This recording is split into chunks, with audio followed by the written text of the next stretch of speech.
Nous allons passer à une autre étape du culte d'action de grâce que nous rendons au Seigneur Jésus. Dis à ton prochain, dis à ton voisin maintenant, nous allons passer à la nourriture solide. On va manger du bon gaba ce matin. Ça, c'est la nourriture locale de Côte d'Ivoire. Alléluia. Quand tu vas au Bénin, au Mali, au Togo, il y a du gaba. Alléluia. Le gaba a colonisé toute l'Afrique de l'Ouest. Mais ce matin, c'est le gaba céleste que nous allons faire depuis le 3e ciel. Non pas pour nourrir ta chair, mais pour nourrir ton âme ce matin. Éternel, mon Dieu, mon roi Elohim, Seigneur, je m'efface afin que ton nom soit élevé. Toi qui m'as révélé des choses cachées, je te prie, Seigneur, de nous conduire dans ce moment d'enseignement et que par ce canal, Seigneur, que tes enfants soient édifiés, préparés, Seigneur, pour mieux te servir en esprit et en vérité. Seigneur, conduis-nous selon ta direction et ta volonté. Au nom de Jésus-Christ, j'ai prié. Pas les nous aussi de Jésus, mais des lecteurs. Amen. Amen. On a des lecteurs ici. Bon, il faut avoir au moins 2 lecteurs. Comme ça, le jeu est disponible. Le deuxième peu de temps, ça va, c'est important. Des lecteurs qui ont une bonne diction, une belle diction. Alléluia. Pas des lecteurs qui vont mettre de l'eau à la place des lacs, qui ne sont pas trop sûrs de ce qu'ils disent et tout ça. Alléluia. 1 Jean 15, verset 18. La première clé. 1 Jean 15, verset 18.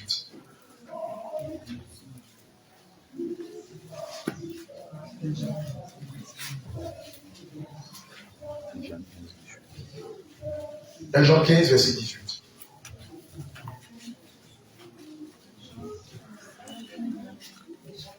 Pardon, Jean 15, verset 18. Excusez-moi, j'ai encore, c'est encore la joie, l'émotion de vous pouvoir faire que voilà, on met des 1 Jean à la 15, on va c'est Jean 15, verset 18. Je n'ai pas dit, je vous ai dit de trouver des bons lecteurs parce que moi-même je le connais. Voilà, ça commence par moi-même. Gloire à Jésus. Je lis la parole du Seigneur. Amen. Jean 15, le verset 18. Amen. Si le monde vous hait, sachez qu'il m'est avant vous. Non, tu vois, c'est ça que j'ai dit. Si le monde vous hait, sachez qu'il m'a haï. Alléluia. Haï. Sachez qu'il m'a haï avant son point final. Je t'arrête là. Amen. Si le monde a de la haine pour vous, sachez que mon Jésus, c'est ce que le Seigneur Jésus dit, il m'a haï avant vous. Ils m'ont détesté avant vous. Ils m'ont humilié avant vous. Si le monde vous bat, ou je rejette, je mort de vous, sachez qu'avant vous, moi qui suis votre Dieu, j'ai vécu la même chose quand j'étais ici-bas. Alléluia. Amen. Je veux brièvement te donner notre témoignage pour mon Samy et moi, lorsque nous avons reçu la visite du Saint-Esprit pour la première fois. Et il nous avait donné sa puissance, une grande puissance. Et on était tout en joie, surtout moi. Je priais, je disais, on va apporter le réveil, je m'extasiais. J'étais content. Je disais, le Seigneur nous a donné sa puissance, on va faire des choses terribles pour apporter le réveil. Le Seigneur nous a dit, oui, vous allez apporter le réveil, mais cela ne se fera pas sans persécution. Ce qui veut dire quoi? Cela se fera accompagné de persécution. Et moi j'ai dit au Seigneur, mais Seigneur, pourquoi tu nous donnes d'apporter le réveil dans le monde entier et tu nous dis que cela va se faire avec persécution? J'ai dit, mais Seigneur, comment on va apporter du bonheur à tes enfants et puis on sera persécuté? Et le Seigneur Jésus nous dit, ceux qui vous persécuteront, ce ne sont pas les païens. Non. Ce sera les faux frères. Ce sera les faux chrétiens. Ce sera les ennemis de la voie large. Ceux qui vous persécuteront diront eux-mêmes qu'ils seront plus chrétiens que vous. Alléluia. N'est-ce pas ce que toi-même tu vis aujourd'hui? N'est-ce pas ce que tu vis aujourd'hui? Tu n'as pas entendu quelqu'un dans ta famille te dire que lui, ça fait 20 ans qu'il est chrétien. Il n'a jamais vu ce que toi tu vis. Ça fait 40 ans qu'il est chrétien. Ça, c'est qu'il a fait des chrétiens, ça. On met voile, on porte tunique. Ils vous ont fait lavage de cerveau. Ils sont en train de vous mentir. C'est une secte. Ça conduit en enfer. Ah bon? Ah, Jésus. Alléluia. Gloire à Jésus. Et moi de dire au Seigneur, mais comment une église qui se disant de toi, comment des gens qui se disent de toi pourront-ils nous persécuter? Le Seigneur nous a dit, allez dans ma parole. Vous allez voir que moi-même, quand j'étais ici-bas, j'ai été persécuté pour la vérité. Et j'étais persécuté, non pas par les Romains, non pas par les païens, mais par les pharisiens, par les sadducéens, par les scribes, par les gens qui se disaient être de Moïse. Donc du coup, être de moi, par Israël, par les Juifs. Alléluia. N'est-ce pas ce que tu dis aujourd'hui? Évidemment, lorsque vous allez confesser Christ, et vous allez décider de l'adorer en esprit, en vérité, qu'est-ce que le diable va faire? Il va commencer par vous tenter. Les premières tentations, ce seront quoi? Ce seront ici ce qu'on appelle des propositions. Gloire à Jésus. Le diable va vous faire des propositions. Au départ, il ne sera pas radical. Au départ, il ne sera pas dur avec vous. Il va tenter de vous ramener à votre folie. Alléluia. L'une des premières tentations, ou l'une des premières propositions qu'il vous fera, vous qui êtes des femmes, il vous dira, tu sais que si tu ne peux pas, tu n'as pas tes maris. C'est faux. La première proposition, il vous dira, tu sais que si tu ne portes pas pardon, tu ne portes pas les sexes, tu n'as pas de mari. On vous a dit ça, non? C'est la première proposition qu'il va faire. Au départ, il va commencer par les propositions. Alléluia. Il va vous dire, si tu ne portes pas pardon, tu n'auras pas de mari. Quelqu'un me prend le livre de Genèse 2, verset 24. Comme si, pour avoir un mari, il fallait porter un pantalon. Comme si, pour avoir un homme dans sa vie, il fallait s'habiller en sexy. Je crois que je l'ai déjà dit ici. Genèse 2, verset 24. Si les pantalons ou les sexy donnaient des maris, moi, j'ai la certitude que toutes les prostituées du monde seraient toutes mariées. Et il n'y aura même plus de prostituées. Alléluia. Mais les hommes le savent. C'est nuitamment qu'on va chez les prostituées. Après avoir tiré son coup, on rentre en bouche discrètement. Tu ne veux même pas qu'on sache que tu l'as côtoyée ou tu as dormi avec elle. Les hommes, les plus violents, je comprends. Si les femmes, en sexy, donnaient le mariage, tiraient le mariage, tout le monde allait se marier avec des prostituées. Alléluia. Mais même les hommes qui sont modernes, qui sont mariés, à un moment, ceux qui aiment les sexy, à un moment, ils disent à leur femme, maman, bébé, maintenant on a pris de l'âge, je ne veux plus que tu t'habilles comme ça. Tu es ma femme, je ne veux plus. Ils ne sont pas chrétiens, mais à partir d'un certain moment, l'homme même te dira, je ne veux plus que tu portes ça. Ça, c'est pour les petites filles là. Moi, tu es ma femme, tu es mon image, tu es ma représentante, je ne veux pas que tu te mettes comme ça. Même que la nature nous enseigne. Genèse 2, verset 24. C'est pourquoi les micros là sont trop lourds. Il faut que ce soit un peu fait. Là-bas, c'est trop lourd. On peut régler ça s'il vous plaît. C'est pourquoi. Genèse 2, verset 24. C'est pourquoi l'homme quittera son père et sa mère et s'attachera à sa femme. C'est pourquoi l'homme quittera son père et sa mère et s'attachera à sa femme. Et ils deviendront une seule chair. Bon, là, c'est pas ça. C'est pas ça. En principe, le Seigneur aurait dû dire, elle sera en sexy. En principe, il aurait dit, elle s'habillera en sexy, en pantalon, en mini-jupe, en collant, en cycliste, et elle se mariera. Alléluia. Quand vous prenez l'histoire de nos pères et de nos mères, mon père me disait que c'est 4 ans après qu'il avait les tibias de ma maman. Ah, il dit tibia de ta maman. 4 ans. 4 ans après que j'ai vu son tibia. Nos parents n'étaient pas chrétiens, ils n'étaient pas convertis, ils ne savaient rien de la sainte doctrine, mais ils avaient la vertu avec eux. Ils avaient cette grande qualité avec eux. Ce qui faisait qu'avant, pour voir même les mollets d'une femme, il fallait transpirer. Tu voulais tirer. On va se vite. Gloire à Jésus. Aujourd'hui, tu prends un moment de jeûne, tu as le moyen de sortir. Toutes les cuisses, les mollets de nos jeunes filles te sont présentées gratuitement et gracieusement. Il te suffit quand même de faire un clin d'œil pour que tu tombes dans la publicité. C'est pourquoi je dis le plus souvent quand on veut prendre des moments, il faut chercher un endroit avec hors des zones urbaines, hors des villes.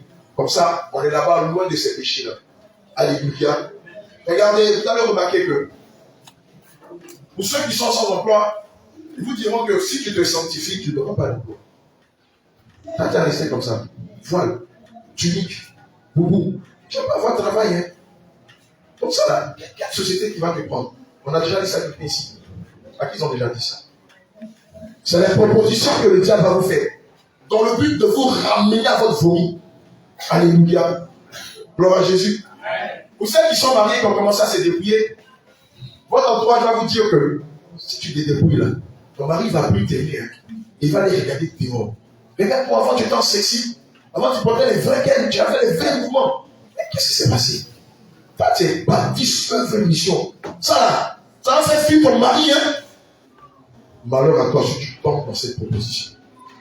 Gloire à Jésus. Pour ceux qui sont dans l'islam, vous allez remarquer que les musulmans n'ont pas de problème lorsqu'un musulman quitte l'islam et va dans le catholicisme. Ça passe. Parce que l'islam et le catholicisme, c'est deux cousines, ou c'est grande soeur, petite soeur. Ça passe. Mais quand un musulman quitte l'islam pour venir dans le réveil, là, il y a une guerre, il y a un clash. Et ce qu'on lui dira, pour ceux qui ont été musulmans, si tu viens à Jésus là, la famille va t'abandonner. La famille va t'abandonner. L'Adji va t'abandonner. Adja va t'abandonner. Siaka va t'abandonner. Et quand vous n'avez pas de fermeté, vous commencez à tâtonner, à douter. Qu'est-ce que je fais? Je retourne dans l'islam, je retourne dans le monde. Alléluia. Gloire à Jésus. Gloire à Jésus. Prends ton épée dans le livre de Jean 8, verset 44.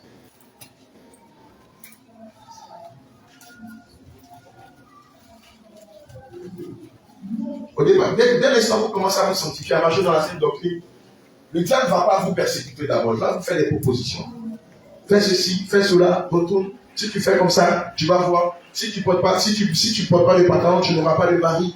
Ou bien tu ne vas pas avoir un emploi. Si tu marches dans la sanctification, tu ne vas pas être élevé, tu ne vas pas être béni. Jean 8, verset 44. Jean chapitre 8, le verset 44. Vous avez pour père le diable. Vous avez pour père le diable. Et vous voulez accomplir les désirs de votre père. Et vous voulez accomplir les désirs de votre cœur. Il a été meurtrier dès le commencement. Et il ne se tient pas dans la vérité. Évidemment, le diable qui vous fera les propositions ne se tient pas dans la vérité. Est-ce que dans les Saintes Écritures, on a dit que celle qui ne s'habillera pas en pantalon n'aura pas de mari? Est-ce qu'on a dit dans les Saintes Écritures que celui qui ne marche pas dans les commandements de Dieu n'aura pas un emploi? Est-ce qu'on a dit dans les Saintes Écritures que celui qui ne marche pas dans les préceptes de Dieu ne voyagera pas? Est-ce que c'est ce que les Écritures ont dit, pardon? Alléluia. Le diable est un menteur. Évidemment, il va utiliser du mensonge pour tenter de vous ramener dans votre passé, de vous ramener dans la prison dans laquelle vous étiez dans le passé. Alléluia. Et c'est pourquoi au départ de votre conversion, il va d'abord vous proposer ce que j'ai appelé des propositions alléchantes. Alléluia. Tu peux continuer, s'il te plaît. Parce qu'il n'y a pas de vérité en lui. Parce qu'il n'y a pas de vérité en lui. L'esprit préférait le mensonge. Parlait de son propre vie. Oui. Car il est menteur et le père du mensonge. Il y a des menteurs et il est le père du mensonge. Alléluia. Vous qui êtes élèves ou étudiants, on vous dira que si vous venez à la Sainte Doctrine, vos parents ne vont plus payer votre scolarité. Vous ne serez plus soutenus financièrement pour vos études. Et puis on est dubitatif. Qu'est-ce qu'on fait? On suit Jésus, on suit ses études pour préserver sa relation avec sa famille et tout ça. Alléluia. Pour ceux qui ont l'emploi ça, même vos collègues de service vous le diront. Regarde, de toute façon, tu t'as dit là, c'est une promotion, toi tu ne l'auras pas. La parole est vécue au nom de Jésus. Ils vont vous dire ça. Toi tu es sûr qu'avec ton style vestimentaire, avec ton langage, avec ta façon de raisonner, toi c'est une promotion, c'est lui que tu l'auras. Jésus. Alléluia. Gloire à Jésus. Ils vont vous dire que si vous marchez dans la Sainte Doctrine, vous ne serez plus aimé de votre mari, de vos enfants, vous serez rejeté et tout ça. Alléluia. J'ai envie de me demander, Joseph, David, Samson, Sarah, Anne, tous ces personnages de la parole de Dieu, ils étaient bénis sur quelle base? En se détournant des commandements de Dieu, des préceptes de Dieu, ou en marchant dans les pas de notre Seigneur Jésus. Alléluia. Et donc, on le recontinue. En marchant selon les commandements de Dieu. Donc, le monde est en train de nous faire croire que si on se détourne de la parole de Dieu, on aura les biens terrestres. On aura le mari, on aura un voyage, on aura un emploi, on aura des enfants. Mais depuis combien d'années vous êtes habillés en sexe? Vous avez porté des bras minces, vous avez mis vos alibatés dehors, et puis rien de bon ne vous est arrivé. Combien de fois vous n'avez pas mis vos cuisses dehors, et rien de bon ne vous est arrivé? Combien de fois vous n'avez pas mis votre postérieur dehors, et rien de bon ne vous est arrivé? Pourquoi maintenant que vous décidez de marcher avec pudeur et modestie, on va vous faire croire le contraire? Alléluia. Je l'ai dit tout à l'heure. Si les vêtements sexy devaient donner le mari, toutes les prostituées seraient mariées. Elles sont encore là, non? Elles sont là, non? Elles sont parties. Elles sont en Amérique. Gloire à Jésus. Gloire à Jésus. Amen. Aujourd'hui, on a des chrétiens qui ont peur de perdre leur emploi. Parce qu'ils se disent que s'ils parlent de Jésus, même dans leur service, ils vont les renvoyer. Vous avez les chrétiens qui ont peur de parler de Jésus dans leur famille, de peur d'être rejetés. Vous avez les chrétiens qui ont peur de parler de Jésus dans leur école, dans leur établissement scolaire, de peur qu'on les voit d'une autre manière. Donc, on est des chrétiens raseurs de murs, des chrétiens familles poitrons, des chrétiens mi-figues, mi-raisins. Alléluia.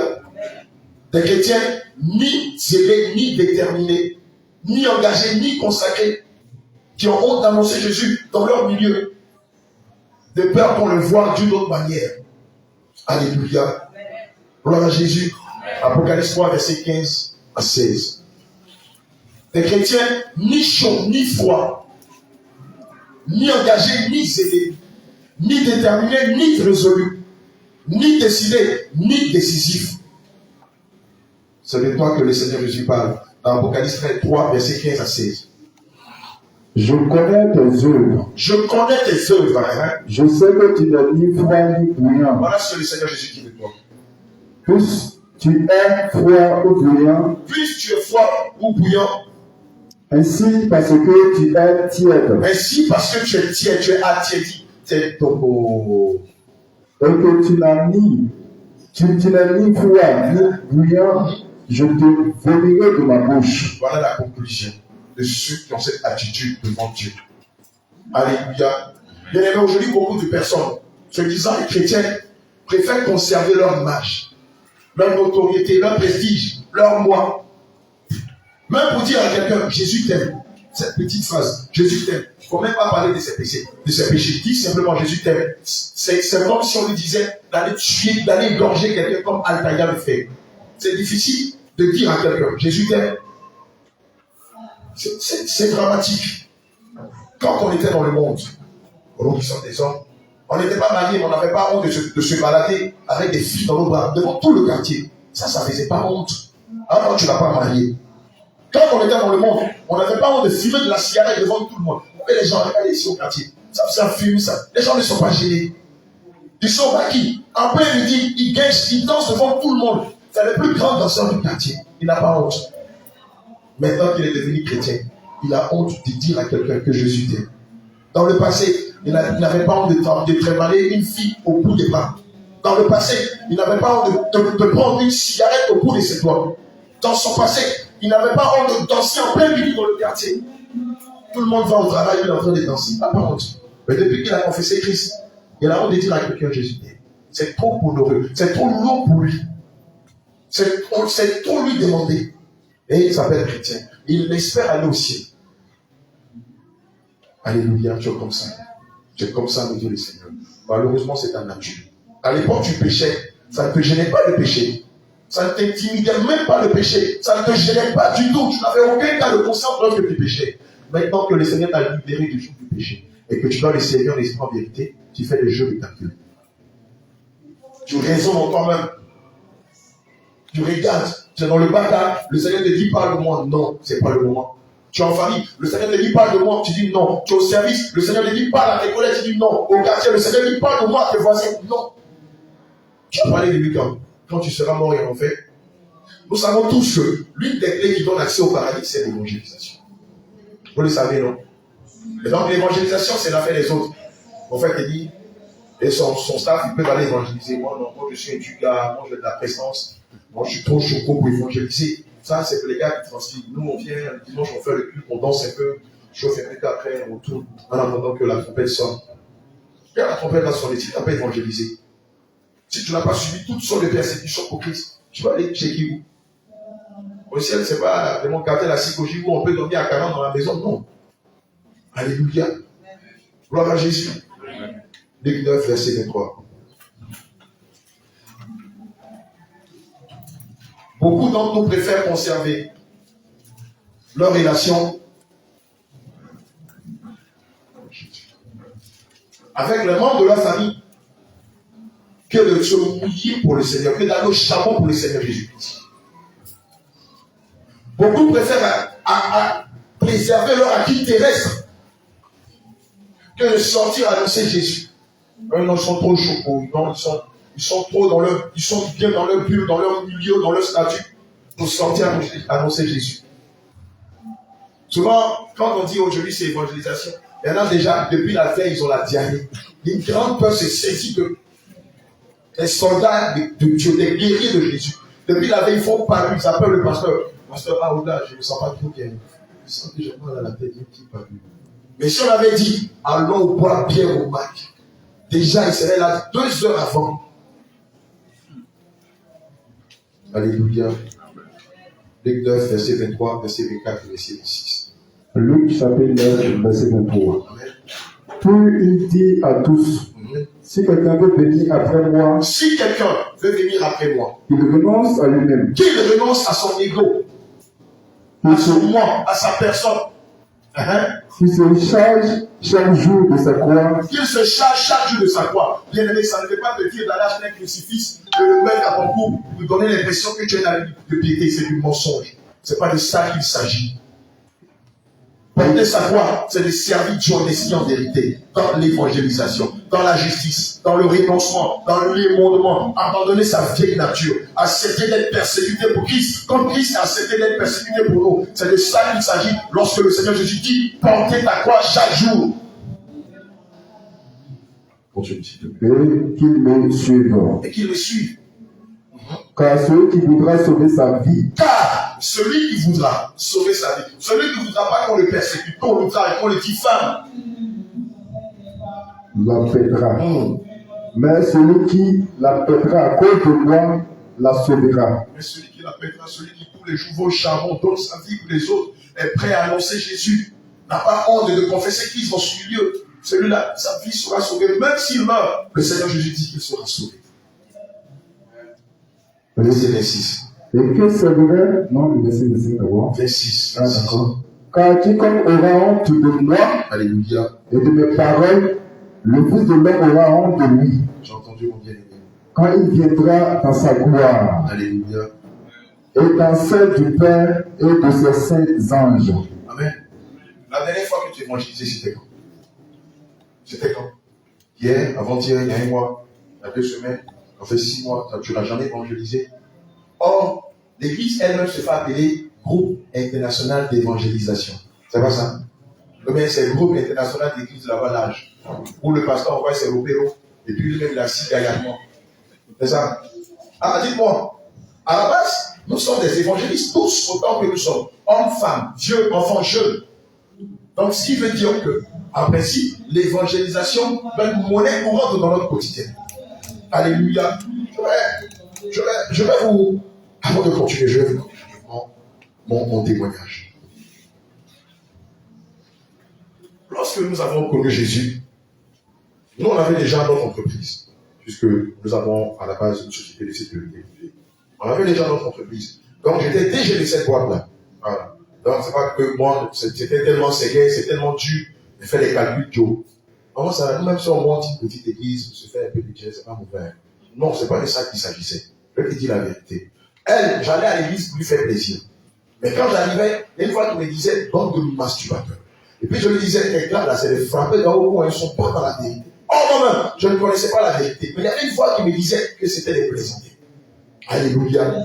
Et puis un jour, je lui ai dit, t'as fait de Jésus là, moi, je vais les chercher le trouver. Parce que tu donnes ton argent, tu seras béni. Dans ton jet, tu vas voyager. Je lui ai dit que moi, j'ai la certitude que ça ne donne pas le salut. Que le salut, c'est plus que ça.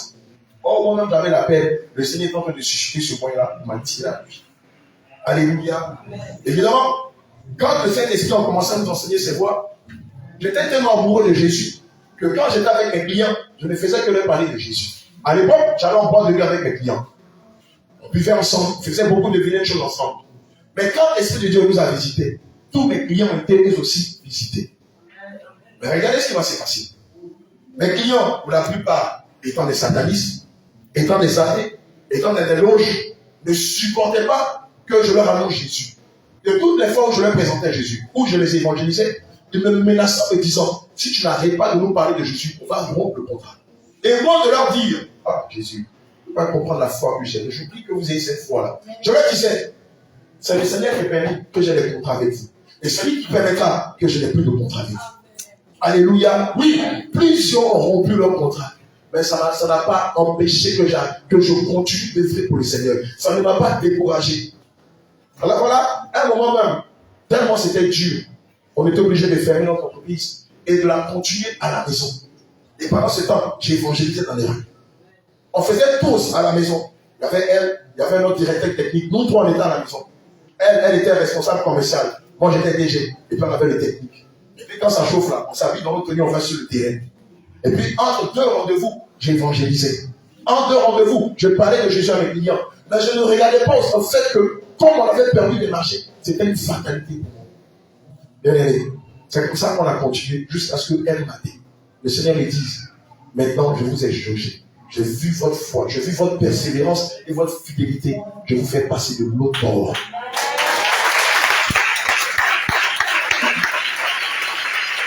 Bien aimé, qu'est-ce qu'on n'a pas dit de moi? Que je t'ai fait. Qu'est-ce qu'on n'a pas dit de moi? Un directeur d'entreprise qui se met en tapette. Il faut bien regarder un peu mes barouches, c'est même que ça. Je suis comme ça. Aujourd'hui, je suis trop savant. Je suis trop sapé. Avant là, on avait notre grosse tunique. C'était même pas brodé même. T'entends les assiettes de quoi je parle. Quand tu me vois, André Naladi, pas parce que je n'avais pas les moyens, mais je voulais me faire le plus simple pour Jésus. Et puis on nous insultait, on se moquait de nous. Voici le moment qui s'arrête au fond là-bas. Et puis les gens disaient, va nu-pied, va chercher travail. Une fois, je me rappelle que à la gare, on a un monsieur, un papa, qui a commencé à insulter un imbécile. Au lieu d'aller chercher travail, quand il parlait de Jésus, on est fatigué, matin, on est à 7 là. C'est toi qui viens parler de Jésus. Va chercher travail là-bas. Et puis, comment il s'appelle? Comment il s'appelle? Marie-Élisée. La seconde de Marie-Élisée lui a dit, homme de mon bien-aimé, toi tu ne vas pas parler au travail. Tu as vu le 4x4 qui est là-bas. C'est pour le monsieur que je suis. Et puis il dit, tu dis quoi? Elle dit oui, grosse 4x4 qui est là-bas. C'est pour le monsieur que je suis, ton capette là. Il dit, ah. Et puis il y a un musulman qui lui dit, hé, le vieux, homme du vieux qui est là-bas là, c'est un plein, c'est un ancien aussi. Et puis Dieu l'a béni. Il en parle. Beaucoup de personnes ne vivent pas de Jésus tous les matins. Alléluia. Gloire à Jésus. 2 jours après, le monsieur vient. Il me regarde, puis il met sa main dans sa poche, il fait sortir 2 000. Il dit, oh Dieu, vos prédications ont changé ma vie. Prenez ça pour boire de l'eau glacée. Quand on vous écoute, on sent que vous n'êtes pas n'importe qui, vous êtes un vrai serviteur de Dieu. Alléluia.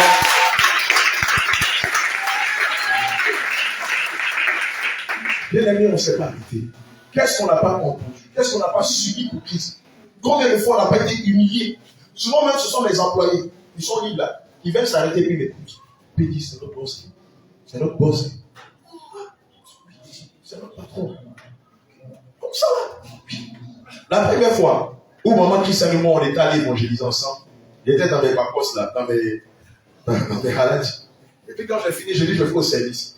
Elle m'a dit, Abraham, tu veux comme ça au service? Elle a dit, mais qui paye mon père ici? Moi, je travaille pour Jésus. Moi, je vais signer les contrats. C'est pas si parce que je suis habillé comme ça, je ne vais pas signer le contrat. C'est la volonté de Dieu. Mais souvent, par extraordinaire, pendant qu'on évangélisait, qu'on nous insultait, Dieu lui-même se chargeait d'être notre commercial. Et puis il a tiré les clients à nous. Donc pendant que tu es en train d'annoncer Jésus, lui-même on t'appelle, on te dit, mon père aimé, j'ai un contrat de temps pour le signer. Alléluia. Et puis je leur disais, je suis en train d'évangéliser. Lorsque j'aurai fini, je viendrai signer le contrat. Et puis ils disent, vous êtes pasteur? Je dis oui. Là, c'est que vraiment l'entreprise est sérieuse. Je n'ai pas eu honte et je n'ai jamais eu honte d'annoncer Jésus. Malgré toutes les persécutions, malgré tout ce qu'on a dit sur nous, qu'est-ce qui te fait honte? Quand on était dans le monde, tout ce qui faisait honte, on a cessé de le faire sans avoir honte. Et maintenant qu'on acquise, ce qui ne fait pas honte, qui donne le salut, on a honte de le faire ou de le dire. Si le Christ t'a franchi, c'est parce que quelqu'un t'a évangélisé. Si le Christ t'a franchi, c'est parce que quelqu'un a subi tout pour toi. Toi, qu'est-ce que tu fais en retour? Qu'est-ce que tu fais en retour, mon bien-aimé? Alléluia. Qu'est-ce que tu fais en retour? Je vais rappeler à quelqu'un que peut-être qu'on ne te l'a pas dit depuis que tu es arrivé ici. Aujourd'hui, je vais te le dire officiellement. La feuille de route que tu vas recevoir ce matin, c'est la feuille de route de la persécution. Non. On va penser quand maintenant ici, on va te prophétiser le mariage, tu vas aller sur le Yoro, ça va aller chez toi, tu seras une femme prospère, bénie, tu vas aller en Italie, tu vas faire Dubaï, tu vas t'acheter des trucs, tu vas le revendre. Non, c'est pas de ça qu'il s'agit. La première feuille de route que je suis en train de te donner ce matin, c'est la persécution. persécution. Dis-lui ça, parle. Dis-lui ça. Dis-lui ça. C'est la persécution. Oui, lorsqu'on confesse Christ en esprit en vérité, la première feuille de route que vous devez avoir, c'est la persécution. Oh, combien elle est. C'est quand tu pleures. Non, ris. Tu es découragé. Non, sois en joie. Tu pleures pourquoi? Non, dis-moi, tu pleures pourquoi? Tu es persécuté pour Jésus. Non pas parce que tu as pris le mari de quelqu'un, non pas parce que tu as outragé quelqu'un, non pas parce que tu as volé le bien d'autrui. Tu es persécuté parce que tu as annoncé Jésus, parce que tu confesses Jésus, parce qu'aujourd'hui tu es ambassadrice, ambassadeur de Jésus. N'est-ce pas une gloire que d'être persécuté pour Christ? N'est-ce pas une gloire que d'être persécuté pour Jésus?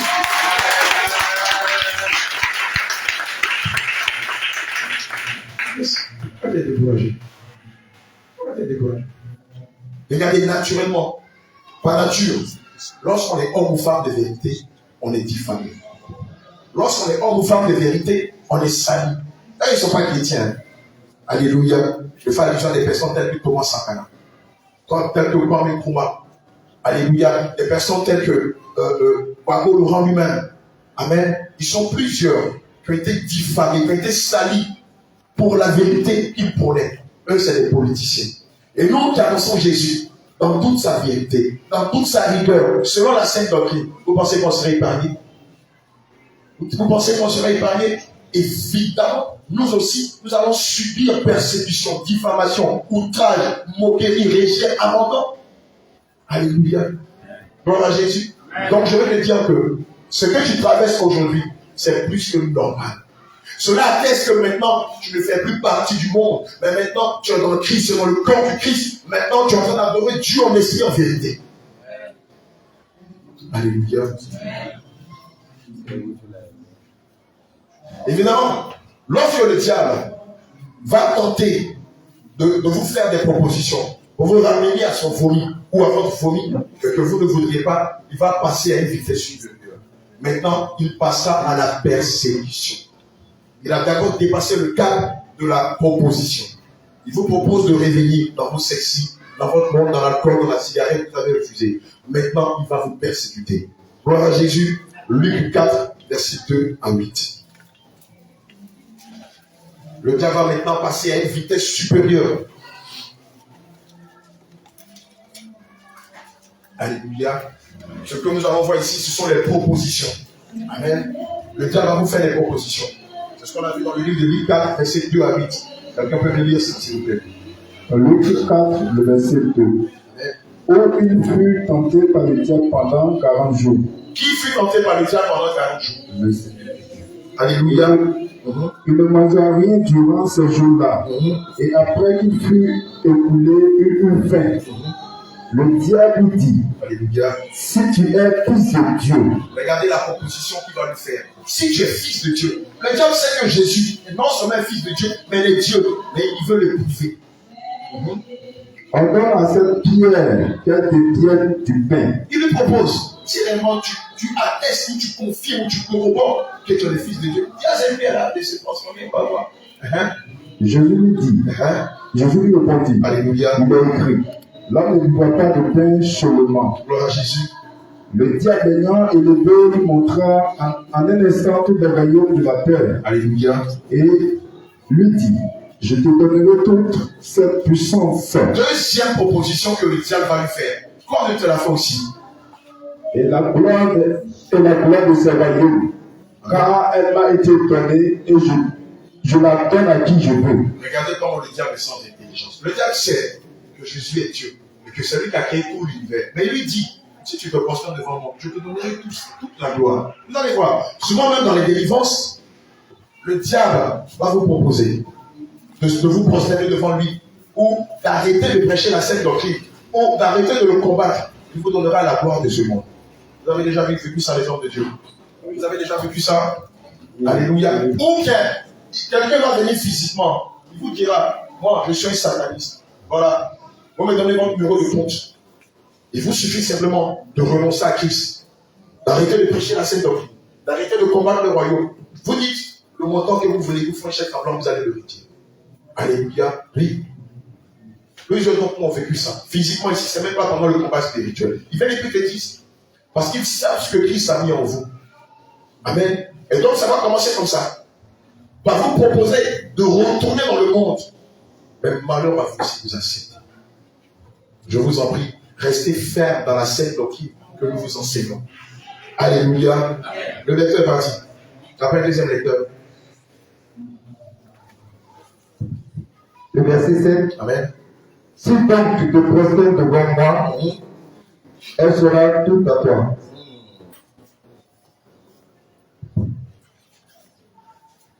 Le verset 8. Jésus lui répondit, il est écrit, tu adoreras le Seigneur ton Dieu et tu le serviras lui seul. Alléluia. Voici quelques propositions que le diable, pour l'appel des tentations, a eu à faire devant le Seigneur Jésus. Et c'est ce que vous-même, vous vivez au quotidien. Et évidemment, ça peut être dans la famille, ça peut être au quartier, ça peut être vos amis, ça peut être vos ex-copains, vos ex-copines. Alléluia. Ils vont venir vous éprouver. Donc quoi? Vous savez quoi? Quand tu vois plus la vieille, ah, dans les ministres spirituels des pasteurs. Il y a un mouvement il y a un gars qui est venu, on dit non, il y a un point, il y a un mouvement qui est ouvert quelque part. Laisse les affaires de Dieu, là, qui ont allé voir. Ils vont te proposer, ils vont te tenter. Ta copine qui aimait calomnier, avec laquelle tu peux calomnier. On te dit, donc quand on critique les gens, on te dit quoi? Maman, Marie, toi tu ne critiques plus quoi. On laisse ça, le gars qui est arrivé là. Et tu sais que le gars, là, sa femme là le trompe avec. Et puis toi-même tu montes. Et puis après tu te rends compte que tu as péché. Alléluia. Gloire à Jésus. Évidemment, lorsque vous allez confesser Christ, passez le cap de la tentation ou le cap de la proposition, le diable maintenant va commencer par vous persécuter.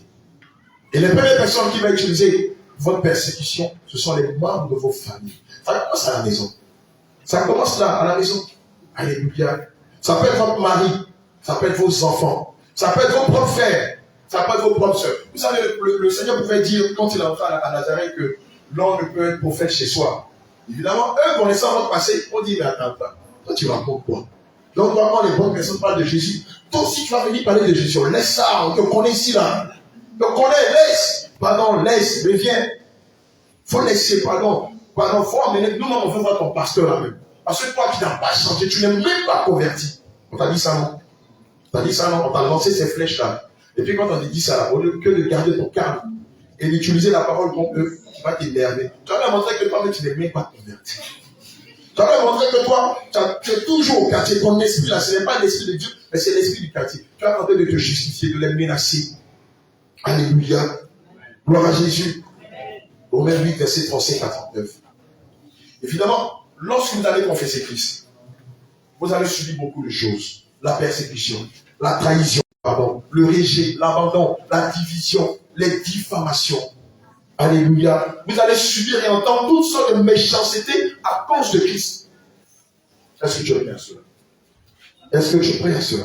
Amen. Est-ce que tu es prêt à cela? Amen. Alléluia. Amen. Mais tu sais, je veux te rassurer. Je veux te rassurer en te disant que le Seigneur Jésus lui-même permet les persécutions. Pourquoi?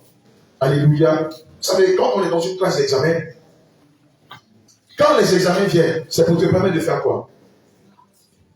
Excusez-moi, mon boubou là, est en train d'essayer mon poudio. Gloire à Jésus. Je ne sais pas comment porter les trucs des anatiques. Gloire à Jésus. Quand les examens viennent, c'est pour te permettre de faire quoi? De faire quoi? Oui. T'éprouver. Pour t'évaluer, oui. T'éprouver. Pour t'éprouver, merci, c'est la même chose. Évidemment, je m'entends quelque chose d'autre. Baby. Oh, comment ça? Un bon pour lui. Gloire à Jésus.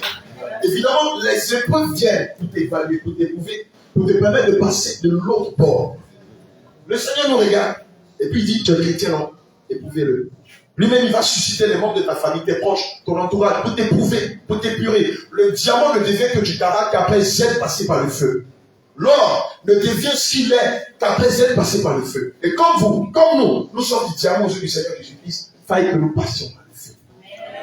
Alléluia. Le Seigneur ne veut pas des bébés spirituels. Il ne veut pas des bébés, non. Homme de Dieu, j'ai vu une fourmi, j'ai fait ma vie avec mon nom. Il veut des guerriers, des guerrières. Et donc, on va nous éprouver, pour nous épurer, pour nous permettre d'apprécier en mieux ce qu'il nous donnera demain. Alléluia. Le Seigneur vient nous donner l'éternité. Le Seigneur Jésus vient nous donner le ciel. Mais pour qu'il nous donne le ciel, il faut déjà que sur terre, il nous est pur. Il faut qu'il enlève le moi qui est en nous, l'orgueil qui est en nous, le mensonge qui est en nous, l'impudicité qui est en nous, la colère qui est en nous, le manque de maîtrise de soi qui est en nous. Donc, ça passe par cette épuration, par cette évaluation-là, par cette graduation-là. Alléluia. Et évidemment, il n'y a que les guerriers qui vont rester. Ceux qui ne supportent pas sont retournés dans le monde. Ah bon, c'est trop dur. Quelle église? Il y a règle après règle, commandement après commandement, précepte après précepte. Mais ce n'est pas l'église des hommes, c'est l'église de Dieu. Si nous-mêmes, naturellement, quand on veut acquérir un bien, on va payer le prix, on va faire des sacrifices. Aussi, pour acquérir le bien céleste, il faut que nous passions par cette épreuve de feu. Alléluia. Il faut qu'on demande à nos familles. Oui, je suis prêt à accepter comme le rejet pour Jésus. Je suis prêt à accepter qu'on se moque de moi pour Jésus. Je suis prêt à être arrêté pour Jésus. Je suis prêt à être sali pour Jésus. Alléluia. Avant, tu étais dans le monde, on disait que tu étais une voleuse de mari. Maintenant, on ne dit pas que tu es voleuse de mari, on dit que tu es trop spirituel et puis tu es fâché. Tu veux te justifier. On dit, tu es trop attaché à Jésus, mais rends grâce à Dieu. Quand que la diffamation n'est pas fondée, on dit que moi, et dans le groupe, les hommes de Dieu, on dit qu'on fait du photo chrétien. Parce que j'ai dit, je prends la dague empoisonnée pour te percer le cœur. Parce que j'ai pris la dague empoisonnée pour te percer le cœur. Il y a quelqu'un qui est là-bas, qui a mis sur son computer. Regardez, c'est abominablement abominable. Il utilise une dague. Une dague. Mais c'est pas dans la Bible. Mais Éphésiens 6, verset 3 dit quoi? Prenez toutes les armes. Mais dans la Bible, toutes les armes ne sont pas citées. Mais toutes ces armes, on les voit dans l'armée. On peut utiliser toutes les armes pour combattre le royaume des ténèbres. Et on n'utilise pas toutes les armes contre nous. Maintenant, on utilise toutes les armes contre là. On dit comme moi j'ai dit dague empoisonnée, ça veut dire qu'on lui fait du foot de chrétien. Alléluia, je rends gloire au Seigneur Jésus-Christ. Parce qu'au moins, on ne m'a pas dit que j'ai abusé de la femme de quelqu'un, que j'ai pris le bien de quelqu'un, que je vous ai trompé sur la scène doctrine. Parce que eux-mêmes savent que s'ils présentent nos enseignements, il n'y a pas de match. Ils savent que s'ils présentent nos enseignements, ils ne trouveront pas. Parce qu'à la vérité, ces enseignements ne sont pas de nous, mais viennent du Seigneur Jésus-Christ. Amen. Alléluia. Donnez l'acclamation au Seigneur Jésus.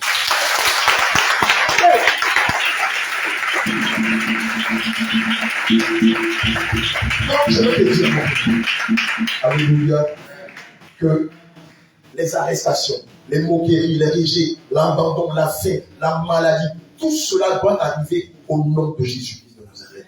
Non pas parce que le Seigneur t'a abandonné, non pas parce qu'il t'a oublié, mais parce que le Seigneur veut te donner quelque chose de qualitatif, quelque chose de plus excellent. Et comme le Seigneur ne fait pas chercher l'église médiocre, une église remplie de tâches, une église paresseuse, il t'éprouve par ton entourage. Par des gens même qui ne te connaissent pas.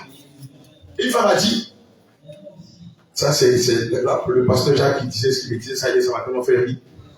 Il dit qu'il a regardé une des vidéos de gens là-bas, et une femme a dit, elle va envoyer ses parents pour qu'on prie pour qu'on les baptise et tout ça. Elle a dit, Seigneur, si réellement, à la porte Abraham est ton serviteur, comme un signe, mais s'il n'est pas ton serviteur, donne un signe. Mais moi, je veux un signe qui dit qu'il n'est pas ton serviteur. Évidemment, le diable donne un signe. Mais le signe, vous savez, on travaille beaucoup. Tous ceux qui sont dans mon sac, ils savent comment moi je bouge. Moi, je travaille comme le Saint-Esprit m'a dit. Moi, je ne suis pas dans les lenteurs, dans les pareils, dans les tout, on fait les trucs doucement. Avec le Saint-Esprit, on va vite. Et à l'église de Bafoussam au Cameroun, à un moment, j'étais fatigué. On était en pied de combat, et puis je n'ai pas là comment devenir. Puis je me suis affalé sur la chair. Je commençais à dormir un peu. Le caméraman, comme ce n'est pas les professionnels, ils ont filmé pendant les tiers de secondes, je dormais. Et quand la femme a vu que je dormais, elle dit, tiens, c'est le signe. Vous avez dit que c'est pas le serviteur de Dieu là. Mais regardez ce qui s'est passé. Je vous explique. Le Cameroun est aussi grand que la Côte d'Ivoire. Et on peut se taper pratiquement une journée, demi-journée ou un jour et demi du nord au sud. J'étais quitté à Yaoundé. Déjà là, c'est pratiquement toute la nuit en voyage. Donc je quitte le Yaoundé, on va dire à 23h30. J'arrive à Bafoussam à 6h du matin. Dès que j'arrive, on me donne ma chambre, on me fait visiter les malades et les pasteurs. Je n'ai même pas le temps de me reposer. Et quand on finit, on me dit séminaire. Je disais bien aimé, j'ai besoin de me reposer un peu parce que je suis fatigué. Déjà même à Yaoundé, je n'ai pas arrêté de prier pour plusieurs personnes. Donc j'étais très épuisé. Je leur ai dit, accordez-moi la matinée, je vais dormir. Et puis l'après-midi, non, tu dois rencontrer tel pasteur, il y a telle personne qui est à l'hôpital, pas vraiment prier, tout ça. Évidemment, par amour pour Christ et pour son œuvre que je suis avec. Donc je leur ai dit, j'ai la certitude qu'à un moment, je vais tomber. Il dit non, l'Esprit de Dieu avec toi. Et donc, je la chaîne, et puis un moment, il dit mon vélo va. Et puis je dis comme ça. Et puis le camarade m'a filé. Et donc, maintenant, dès qu'elle a vu ça, pour elle, je sais l'agent des Satan. Parce que pour elle, il n'est pas concevable que quelqu'un pique. Parce que pour eux, nous, on n'est pas les pasteurs des églises de la voie là où on dort, on fait rien et tout ça. Nous, on travaille 24 sur 24. Alléluia. Un moment, voilà un moment d'une ça qui est là. Il y a un truc là. Il y a un truc que je dis maintenant. Je dis, je travaille jusqu'à quand les buts sont faibles. Vous allez les parler. Je ne suis plus là. Parce que l'esprit est bien disposé, mais la chair est morte, elle est faible, elle est affaiblie. Elle est là, au fond. Souvent, pendant les réceptions là, les gens sont les pas les pieds. Donc, je suis loin. Et puis après, on dit, mon Dieu, mon élève papa, t'es le cousin. Donc, derrière mon bureau, je me cache là-bas, je dors, et puis quand je récupère, je viens. Mais on est fatigué. On est combien qui prêchent la sainte doctrine? On n'est même pas encore une centaine. Et donc, tout le travail de toute l'humanité repose sur nous. Les gens nous appellent de partout. Les gens sont malades. Les gens veulent recevoir leur délivrance, leur guérison. Les gens ont besoin du baptême du Saint-Esprit. Il faut répondre à tout le monde. Et le Seigneur nous a dit, vous avez intérêt à répondre à tout le monde et à être accessible à tout le monde. C'est du travail, les gars. Et si tu n'as pas l'amour pour les bébés du Seigneur, tu ne peux pas faire ce qu'on fait. Mais c'est normal qu'à un moment, que le corps soit épuisé. C'est normal qu'à un moment, que le corps soit épuisé. Et quand j'ai dormi à la chaîne, on dit, je suis un sataniste. Gloire à Jésus. Je l'accepte pour Christ. Et c'est comme ça que toi aussi, tu dois accepter d'être diffamé, d'être persécuté pour Christ. C'est comme ça que toi aussi, tu dois accepter qu'on dit des méchancetés sur toi. Alléluia. Gloire à Jésus. Ça fait partie de la normalité des choses. Amen. Amen. Romains 8, verset 35 à 32. Gloire à Dieu, je lis la parole du Seigneur. Je lis Romains 8, verset 35. Qui nous séparera de l'amour de Christ? Qui nous séparera de l'amour de Christ? Qui sera la tribulation, ou l'angoisse, ou la persécution, ou l'enfer, ou la nudité, ou le péril, ou l'épée? Selon qui est écrit, le verset 36, selon qui est écrit, c'est à cause de toi qu'on nous met à mort. C'est à cause de Jésus qu'on nous met à mort. Aujourd'hui, on prend nos photos. On nous salue. Dans vos familles aujourd'hui, il y en a même qui vont jusqu'à vous traiter de sorcier. De sorcier. Ah bon? Respecter la parole de Dieu, c'est pratiquer la sorcellerie. J'aime bien prendre cette image, il m'a toujours fait rire. Quelqu'un qui met de faux cheveux, qui est frappé de l'alopécie. C'est-à-dire, elle est devenue chauve. Les cheveux ici. Elle se moque de vous qui avez gardé vos cheveux naturels. Il y a quelque chose qui va pas. Elle se moque. Elle est devenue chauve comme moi. Au milieu, il n'y en a pas. Tout à côté, on dirait un tigre arraché son cul chevelu. Et vous qui respectez le commandement de Dieu, qui vous dit que dans Matthieu 30, dans Matthieu 5, verset 30, que même que le nombre de nos cheveux sont comptés, on vous dit que pourquoi tu as gardé tes cheveux naturels? Bien qui de vous. Mais laisse tes cheveux naturels, on va voir. Alléluia. Gloire à Jésus. Et donc, je veux te rassurer, mon bien-aimé, en te disant que la persécution fait partie de ta feuille de route, fait partie de ta vie chrétienne, les diffamations, les arrestations. Nous-mêmes, combien de fois la police ne m'a pas arrêté? À cause de qui? Pour Jésus. Ils ont décidé de fermer les églises. Nous, on a décidé de continuer de prier. Les voisins ont appelé la police. On était là, il était peut-être 11h. Ils sont venus nous arrêter. Un détachement de CRS est venu frapper la porte. Oui, qu'est-ce que vous faites? On est en train de prier. Qui vous a donné la permission? C'est Jésus. Bon, regardez. Et vos masques? On n'en a pas. Mais on vous a dit que vous êtes une cinquantaine, on était 13. Ils appellent le Caire, le commissaire. Ah, mon Caire, mais ce qu'on vous a dit, c'est pas ça, hein? On fait quoi? Bon, qui est le pasteur ici ou le propriétaire de la maison? C'est moi. D'accord. Vous savez, c'est comme ça que vous priez dans le calme? Oui, c'est comme ça qu'on prie dans le calme. Ok. Ils sont calmés, ils sont même pas 50. Bon, invitez-le. C'est pas convocation. Hein. Invitez-le demain qu'ils viennent. La veille, les voisins avaient fait plein de bruit. On va vous arrêter. C'est vous qui dites que maman Marie, ce n'est pas la main de Dieu. On va vous arrêter, ils vont vous fermer. Ils sont venus, les policiers, le Saint-Esprit les a confus. On arrive, c'est pas de la vie, vraiment. On arrive au commissariat. Mes deux acolytes, mes deux associés, le pasteur, qui étaient tout Dieu, qui disaient, on va au commissariat. Le lundi matin, je les appelle. J'ai une réception, il ne peut pas venir. J'appelle le second. Et votre travail, hein, c'est chaud. J'ai dit à maman Sarah, ça nous que Dieu a donné sa mission. Aussi. On arrive devant le commissaire. Lui-même, il nous parle en se grattant la tête. Il dit, ah, vous savez, c'est le voisinage. Hein. Méfiez-vous de vos voisins. Lui-même nous donne des conseils. Méfiez-vous de vos voisins. Ce sont eux qui vous ont signalé. Et quand on est voisin des commissaires, pendant la conversation, le commissaire appelle. Ouais, Joe, c'est comment? Ils sont là. Oui, ils sont là. Ils sont là même. Oui, ils sont là. Le pasteur et sa femme. Oui, ils sont là. Ah, ils sont là. Je suis que c'est eux. Ah. Il dit, je t'ai dit, ils sont là. Ils sont en face de moi. Bien, d'accord. Ah, ils sont venus, hein. Ah, il a dit, ils sont là. Il dit, papa, quoi je peux l'appeler? Et le commissaire nous donne des conseils. On finit, il nous avait donné le document là, en ce qui concerne les règles de distanciation et tout ça. On lui dit, quand vous priez là, séparez-vous des maîtres, mettez les masques. Comme ça, c'est lui le commissaire. Quand même là, il faut que tu viennes là. Il dit, ah, moi je suis catholique, hein, tu n'as pas vu le crucifix là. Du coup, il est devenu un ami. Alléluia. L'ennemi pensait, quand nous arrêtons, ils allaient tuer l'œuvre de Dieu. Mais qui va arrêter ce que Dieu a commencé? Quel être humain qui peut décider de stopper l'œuvre de Dieu? Si elle était humaine, elle pouvait s'arrêter, mais elle n'est pas humaine. Alléluia. Un matin, on était là. Magua a fait venir un dépressif. Magua, c'était toi, non? Oui. D'abord, quand le dépressif est arrivé, le démon qui possédait le dépressif a dit au secrétariat, je vais vous créer des problèmes. Je dis, faites attention. Quand les diables disent ça, il sait sur quoi ils comptent. On prie un moment, j'étais très fatigué, je suis allé me cacher derrière mon bureau, me dormir. Il est 21h. Marie de Magdala, Raïssa me dit, papa, le fou là, il a disparu. Hein. Il dit, il a disparu. Comment il a disparu? Elle me dit non, qu'il allait faire pipi et il a profité pour disparaître. J'ai dit, Seigneur Jésus, c'est toi qui l'as fait venir ici, c'est toi qui vas le faire revenir. Alléluia. Le lendemain, je suis dans mon bureau. On me dit, boss, il y a des forces spéciales qui sont venues. Et là, ils sont venus pourquoi? Ah, j'espère qu'ils sont venus pour donner l'aide à Jésus. Il y a plein de musulmans et puis de dozo parmi eux là. Ils disent, non, ils disent de voir ici. Donc je sors, je les reçois dans un autre bureau. Oui, monsieur, bonjour, qu'est-ce qu'on peut faire pour vous? Il est en civil. Non, c'est mon frère qui est temps. On l'est venu ici hier, il a disparu, on ne le voit plus depuis hier. Et on est venu vous chercher pour que vous répondiez de vos actes.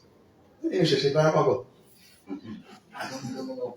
Je dis, écoutez, moi-même, à quel est venu, la seule phrase que j'ai entendue de lui là, c'est qu'aujourd'hui, je vais vous créer des problèmes. C'est le problème là qui est là comme ça. Il n'est pas ici. Nous, on va le chercher. Merci de le connaître. Bon. La foi que Jésus a mis en moi. Même quand la mort vient, je dis à la mort, c'est pas le moment. Tu es petit, il faut te calmer même. Tu ne peux pas me faire peur. Si tu étais dans le monde, tu pourrais m'intimider. Je suis en train de servir Dieu et tu ne peux pas m'intimider. Et donc, quand même, ils sont devenus tout petits, tous qui sont partis. Bon, ils sont allés chercher les renforts. Et le gars, après, il est cuit. Hein. Et puis, je suis là.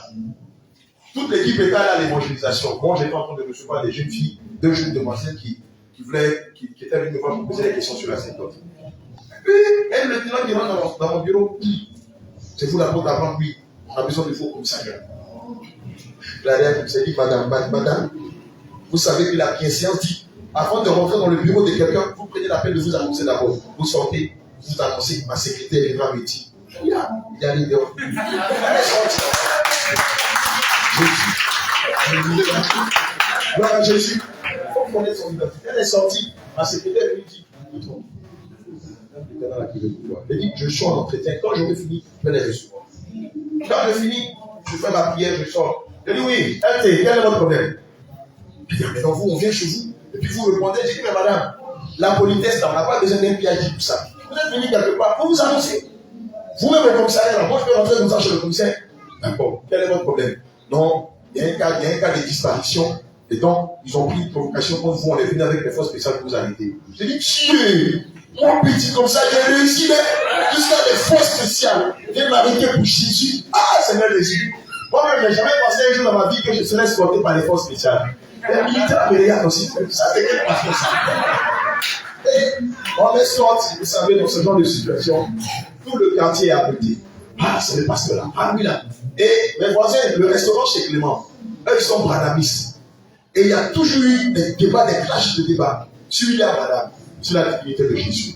Donc, ils ont su qu'ils m'ont arrêté. Ah, on vous a dit que lui, la c'est sataniste. On savait. Oh, oui, c'est fini, les cuits. Ah, là, ça, c'est 10 ans de prison. Et ici, là, c'est comme ça. Feu. Et puis, les gens fuient, même, vous même, sont pas taper les gens. Ça, c'est ça. Ah, non, ça, là, c'est les CP. Donc, on ne veut pas un sandwich. Les gens disent, les gars, vous pouvez donner l'impression que j'ai réussi avec Jésus. Moi-même, je n'ai jamais eu des gars du corps. Je dis exceptionnellement. Le Seigneur m'envoie des gars du corps. Les gars ne comprennent pas. On va voir comme ça bien. Le même commissaire Lou. Dès qu'on a dit, je rentre dans son bureau. Et puis il dit au force spécial, ça s'est passé à la question le fou là. Oh les gars, vous aussi. Alors ça ici. Hey, Abraham, c'est quoi tu as fait quoi? Je ne sais pas. Et lui là, il est tué dans la parole. Hein. Il va tuer les gens pourquoi? Moi-même évangélisé, Abraham, il faut sortir. Mon frère, il a déjà fugué, oui. Il débouche, oui. C'est pas la première fois, oui. Bon, allez, sors. Abraham, sort. Hey, les gars, levez-vous. Allez chez lui.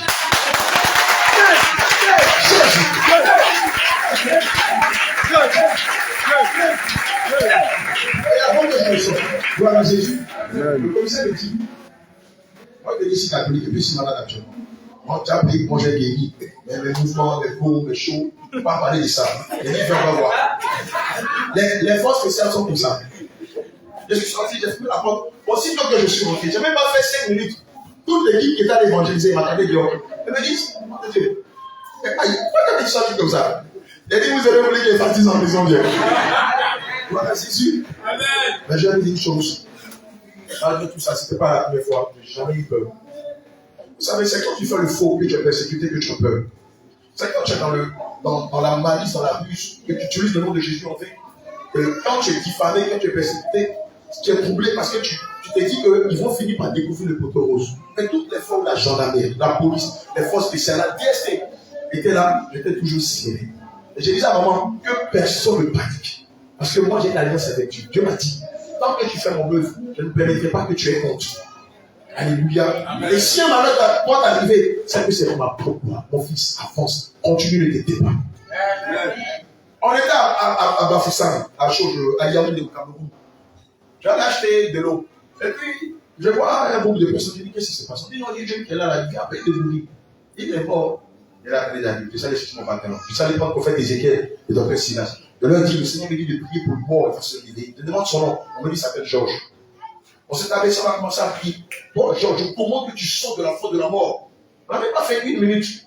Voilà la police, la gendarmerie qui va nous arrêter. Arrêtez tout ça. Qui vous a dit qu'on touche les cadavres? J'ai dit, mais Jésus n'a-t-il pas prié sur Lazare? Ici, on n'est pas c'est Dieu. C'est une femme toute zélée, animée de la fille de Jézabel, qui nous a arrêtés. On nous prend, on nous amène dans la gendarmerie. Dès qu'on arrive à la gendarmerie, les gendarmes commencent à se moquer de nous. Ça, c'est faux, pasteur. Comment vous priez pour les morts? Vous avez vu ça où dans la Bible qu'on prie pour les morts? C'est comme ça qu'ils font. Hein, pour escroquer les gens, les menteurs, les voleurs, les satanistes là. Je l'ai rien dit. Pas parce que je ne l'ai rien dit. Le Seigneur nous a toujours appris de garder le silence. Mais quand ils ont dit que Jésus n'est pas Dieu, là, ils ont touché quelque chose qu'il ne fallait pas toucher. Les tribus de Massé, pour les menacer tous. Je leur ai dit, vous allez en faire, vous tous. Vous pensez qu'on se moque de Dieu. Vous ne savez pas que le travail que vous avez, l'air que vous avez, le souffle que vous avez, la vie, la santé que vous avez, c'est Jésus qui vous l'a donné. Je leur ai dit, vous tous, aucun d'entre vous n'êtes musulmans, vous êtes tous des chrétiens des églises de la Voilà. Vous avez la prétention de dire que Jésus n'est pas Dieu. Qui vous a appris ça? Je vous assure, je suis devenu un peu comme un père devant ses enfants. Ils sont devenus tous silencieux. Mon prophète Ézéchiel et docteur Silas, c'était tout appelé comme ça. Le gars est venu mettre en poche. Alléluia. Même j'ai dit, la peur, carrément, avant la peur, je ne connais pas ce que c'est. Mais le Seigneur m'a mené à les menacer. Ils se sont tués. Et ils m'ont donné ma déposition. J'ai dit, c'est moi qui ai appelé les hommes de Dieu pour qu'on prie pour le mort, parce que c'est ce que le Saint-Esprit m'a dit. Et j'assume toute la responsabilité. Quand j'ai fini de signer, on m'a dit, le CV a besoin de vous. Le commandant de brigade. J'ai dit, c'est fini, les gars. On rentre à la maison. On rentre dans le bureau du commandant. Le Seigneur me dit, ne vous inquiétez pas, j'ai déjà soumis son cœur à moi. Il commence à me menacer. Et quand il rentre, il dit, vous êtes des Béninois. Au Bénin, là, vous, là, c'est le vaudou, hein. J'ai dit, mon CV, au Cameroun, c'est pire qu'au Bénin. C'est non, au Bénin, là, c'est impossible, il y a rien là-bas. Ah, là-bas, là, j'ai eu des vraies attaques. Alléluia. Et il commence à nous menacer, Et puis le Seigneur me dit, donne ta carte de visite. Donc je fais sortir ma carte de visite à Potaba. Je lui donne ma carte de visite. Il dit, regarde, à Potaba, Jésus revient Tibi. Il dit, vous êtes évangélique, non? Je lui dis, un peu comme ça. Il dit, c'est vous qui avez fait feu là. Ah, vous avez une croisade, non? On m'a dit que vous avez une croisade ce soir. Le Seigneur me donne sa carte de visite. Il ne fallait pas qu'il me donne sa carte de visite. Je suis rentré dans ses corps. On a commencé à sympathiser. Le prophète Ézéchiel et le docteur Silas, tout apeuré. Moi, je ne le capte pas. Le brigadier qui nous arrêtait là aussi. Maintenant, il nous demande d'expliquer ce qui s'est passé. Je lui ai dit, mais on était là. Comme Jésus a vu Lazare, le Seigneur a prié sur Lazare, Lazare est ressuscité. Il nous a dit de prier sur le jeune Georges. Il dit, vous le connaissez. Vous êtes dans la même église. Non. Comme je sais que je demande le nom. Je demande à ce que son âme sorte du tombeau.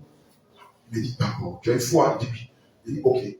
Bon, faites attention à vous. Hein. D'accord, c'est que si aujourd'hui, on considère que vous êtes des étrangers. Il dit, c'est fini. On a commencé à rigoler. Il demande aux brigadiers, en fait, qu'on les laisse. Il regarde les brigadiers, mais les gars, ils n'ont rien fait de mal. Il plaît. Lui-même qui vous a été, qui était excité. Ils n'ont rien fait de mal, on peut les libérer. Il dit, ça, il dit, toi, je vais te gagner. Quand on est sorti de là, tout le bureau a été évangélisé. Toute la gendarmerie a été évangélisée jusqu'à son décès. Alléluia.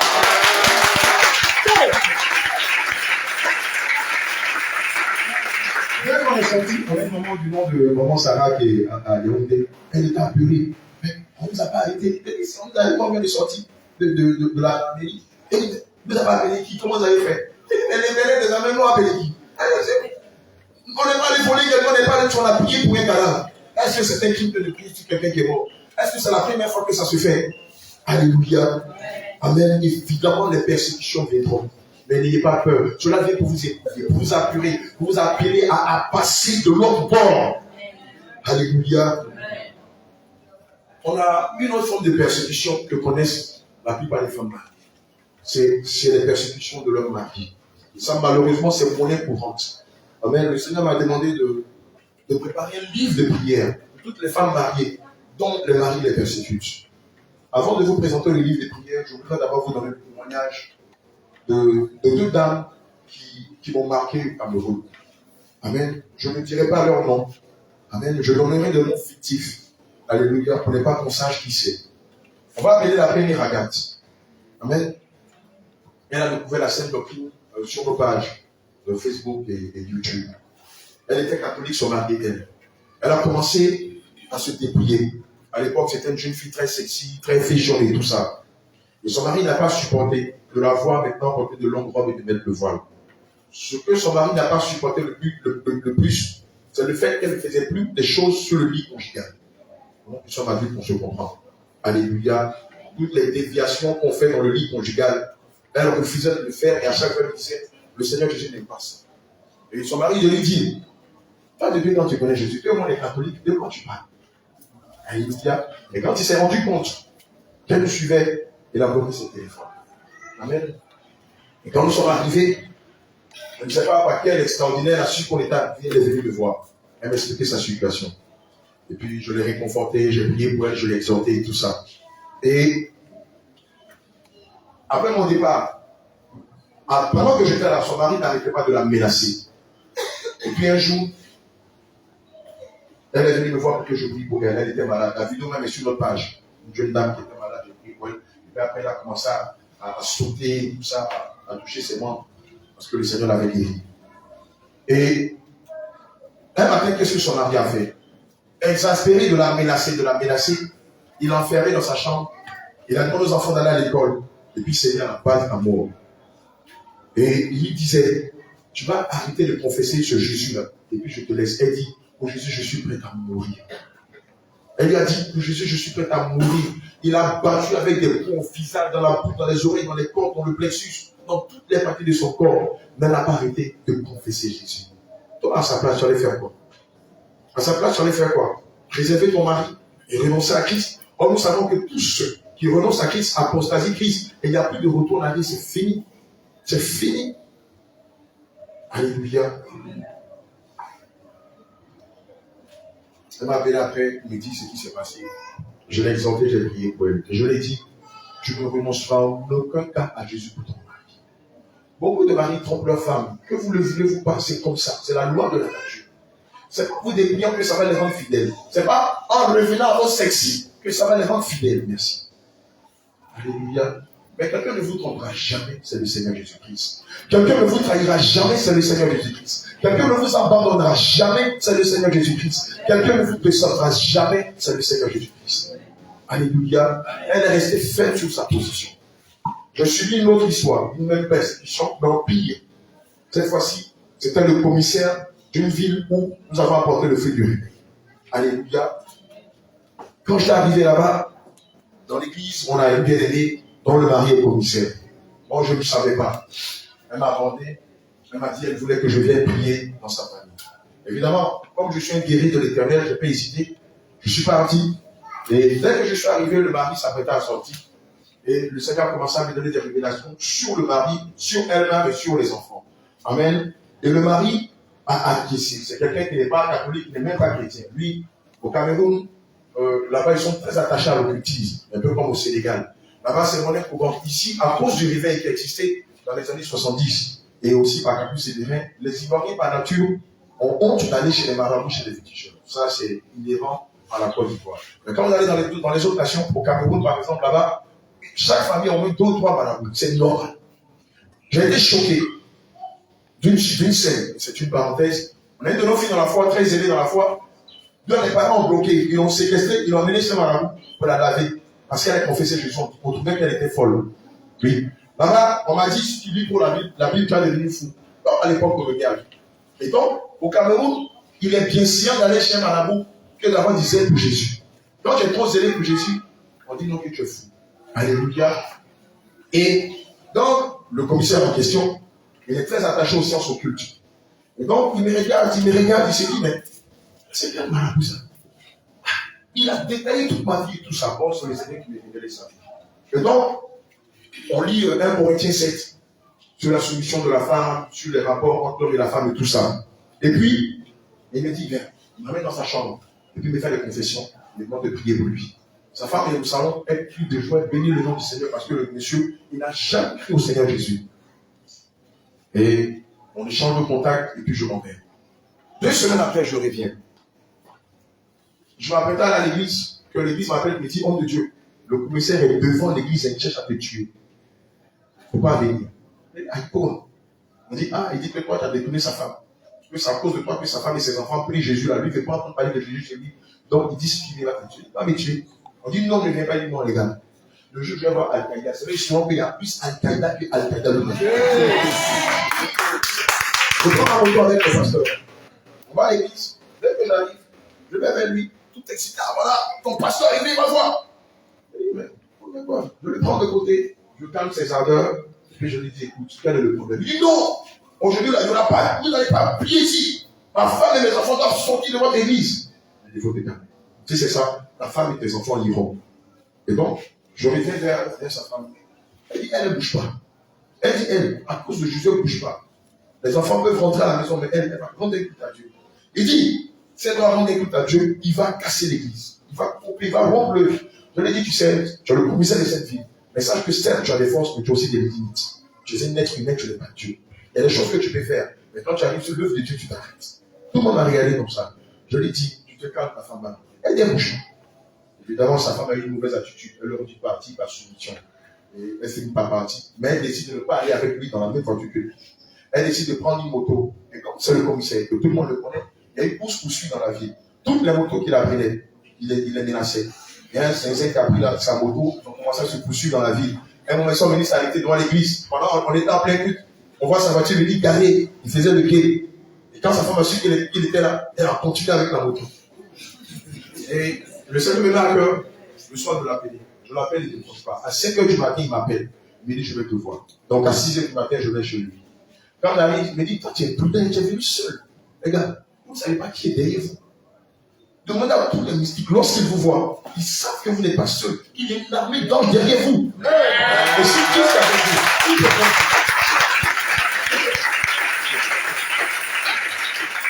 Il dit, tu es prudent, tu es venu seul. Il dit, parce que je suis venu seul. Je m'assois. Il m'explique la situation, sa femme ne le respecte pas, elle prie trop, ça l'a fait de Jésus, de lui dit d'arrêter. Je lui dis, bon, c'est pas moi de lui dire, c'est pas une petite fille. Elle est majeure, c'est un de fait son choix. Il me dit, bon, qu'elle dise, en Jésus, lui, qui est choisi? On lui demande. On dit, mais, moi bien aimé, en Jésus et Dieu, tu choisis qui? Il m'a choisi Jésus. Elle dit, mais mon mari là, je veux pas. Oh. Cher, on est ensemble. Mais moi, le Jésus que je suis là, si je renonce à lui, Dieu le trouve mon corps. En plus, le Jésus de la Sainte Doctrine. Moi, j'étais catholique. Moi, j'étais très zélé dans l'œuvre du catholicisme. Mais j'ai vu la différence entre la Sainte Doctrine que vous prêchez et le faux Jésus qu'on adore à l'église catholique. Le monsieur dit, donc, tu ne veux pas renoncer à Jésus. Elle dit, jamais de la vie. Oh, vous ne savez pas combien de fois j'ai mis sa foi. Ici, ce n'est pas de la soumission. Ici, on choisit un fils et sa famille ou son mari, ce n'est pas de la soumission. C'est de chercher son salut. Elle a dit, je préfère choisir Christ. C'est la même question que beaucoup Al-Qaïda, les djihadistes, posent des questions avant de les tuer. Tu es prêt à renoncer à ton Jésus, à ce que notre Allah. Si vous dites je renonce à Jésus, c'est fini pour vous.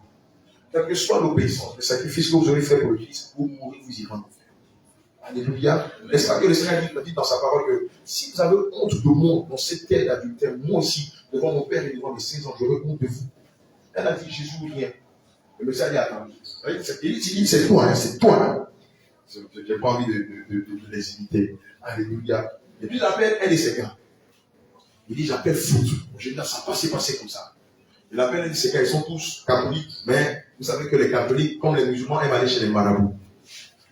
Le foot en question vient d'escale. Il dit celui-là, c'est un des démons dangereux.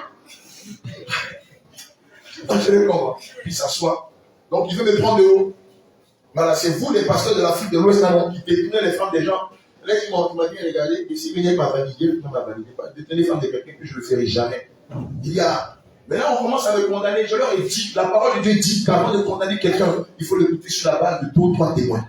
Donc, permettez-moi que je parle, que je l'explique, avant que vous ne tirez une décision active. Ah, d'accord, il faut parler. Je commence à parler. Il dit, mais lui-même, le mari, le commissaire, avant que toi, tu ne viennes foutre, il a entendu le langage que j'ai eu.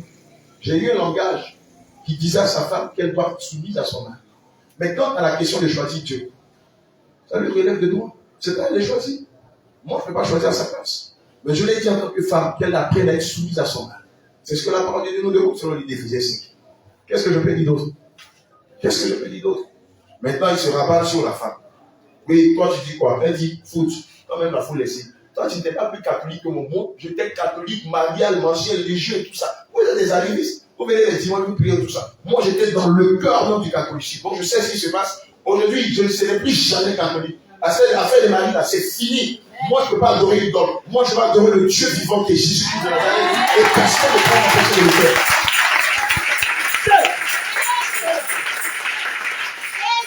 Au départ, quand on discutait, avant que foot n'arrive, le monsieur était très calme.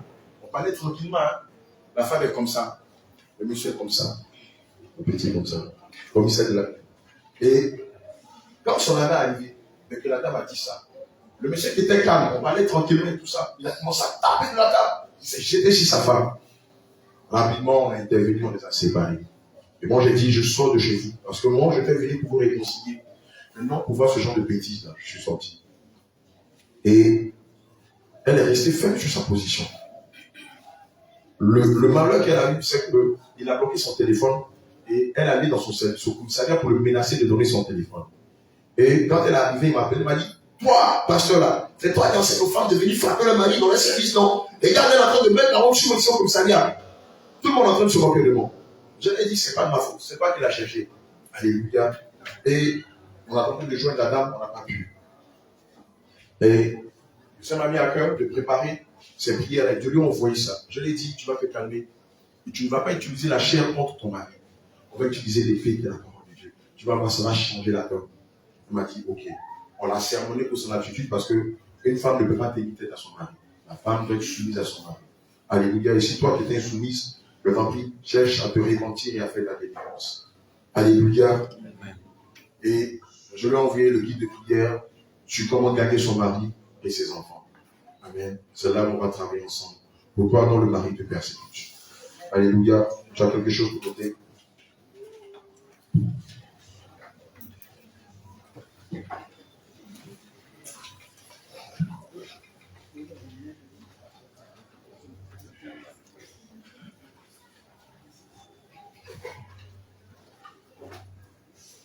Amen. Pour toi, dont le mari te persécute, te fait vivre toutes sortes de méchanceté. C'est pour toi que le Seigneur m'a inspiré ce guide de prière là. Amen. Tu ne vas pas seulement l'utiliser pour prier, mais tu vas agir fidèlement selon les messages que je vais te donner, qui sont dans les Écritures. Gloire à Jésus. Il n'y a pas que le mari, souvent aussi, ce sont vos enfants qui vous persécutent, qui vous troublent. Amen. Sûrement avec vos enfants, vous étiez dans les églises de la Voie lâche. Et depuis que vous avez quitté les églises de la Voie lâche, ou l'église de la Sainte Doctrine de Jésus, vos enfants se sont braqués contre vous. Et donc, ce guide de prière que je vais vous donner vont vous aider à gagner non seulement votre mari, mais aussi vos enfants. Aussi, pour toi qui es marié, toi qui es un homme, qui est un homme, qui subit la même chose, tu peux utiliser cela pour ta femme. Mais toi, tu n'as pas besoin d'être soumis à ta femme. Amen. Mais tu peux être doux vis-à-vis de ta femme. Donc, alors, on va pas te mettre en genou devant elle pour la supplier. Gloire à Jésus. Prends Acte 16, verset 31. Acte 16, verset 31. Acte 16, verset 31.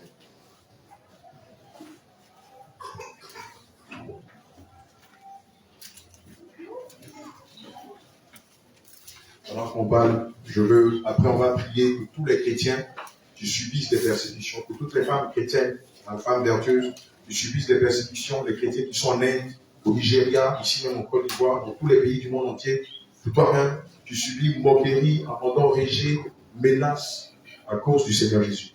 Alléluia. Acte 16, verset 31. Acte 16, verset 31. Amen. Paul et Silas répondit, crois au Seigneur Jésus, et tu seras sauvé toi et ta famille. Crois au Seigneur Jésus-Christ, et tu seras sauvé toi et ta famille. Amen. On va prendre le livre de Proverbes 21, verset 1.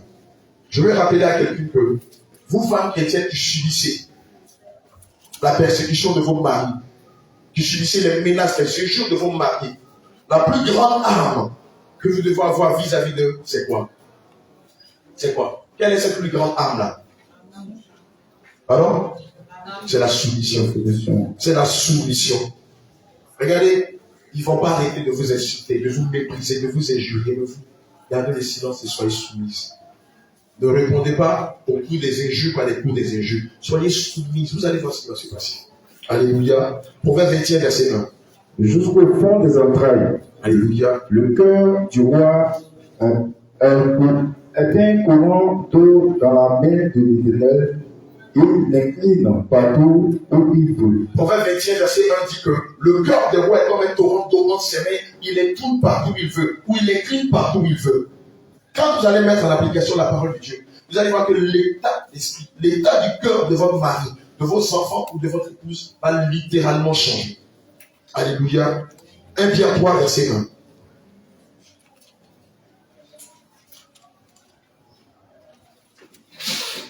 « 1 Pierre 3, verset 1 et Tite 2, verset 5. 1 Pierre 3, le verset 1. 1 Pierre 3, verset 1 et Tite 2, verset 5.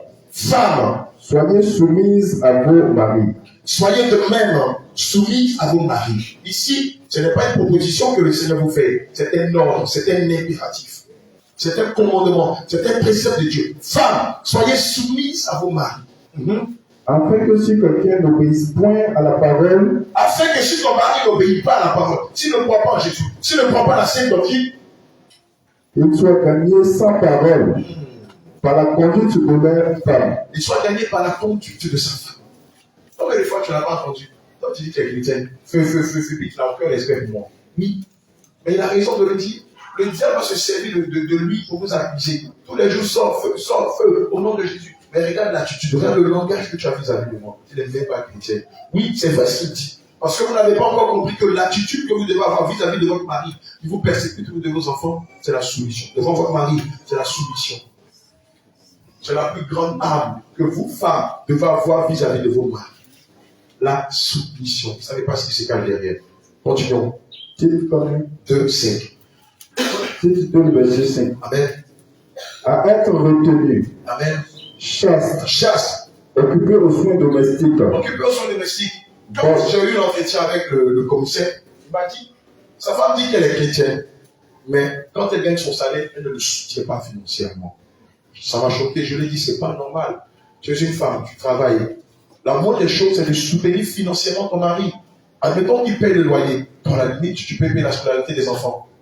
À la limite, tu peux, je ne sais pas moi, faire la popote. À la limite, tu peux faire des choses qui sont considérables dans la maison. Tu ne peux pas garder ton argent sous prétexte que quand ton mari est commissaire, quand tu les fais venir. Alors aujourd'hui, le diable s'est servi de ça pour l'accuser. Alléluia. Donc, vous devez être occupé aux soins domestiques. L'éducation des enfants, la propriété des enfants, la scolarité des enfants. Ces choses-là doivent être de votre essor, vous femmes chrétiennes. Alléluia. Ne soyez pas des femmes à la dernière mode. Ils êtes tout le temps en train de regarder, de pouponner vos ongles, vos orteils, votre nez, votre postérieur, votre poitrine, et vous ne faites rien dans la maison. Ça n'a pas de sens.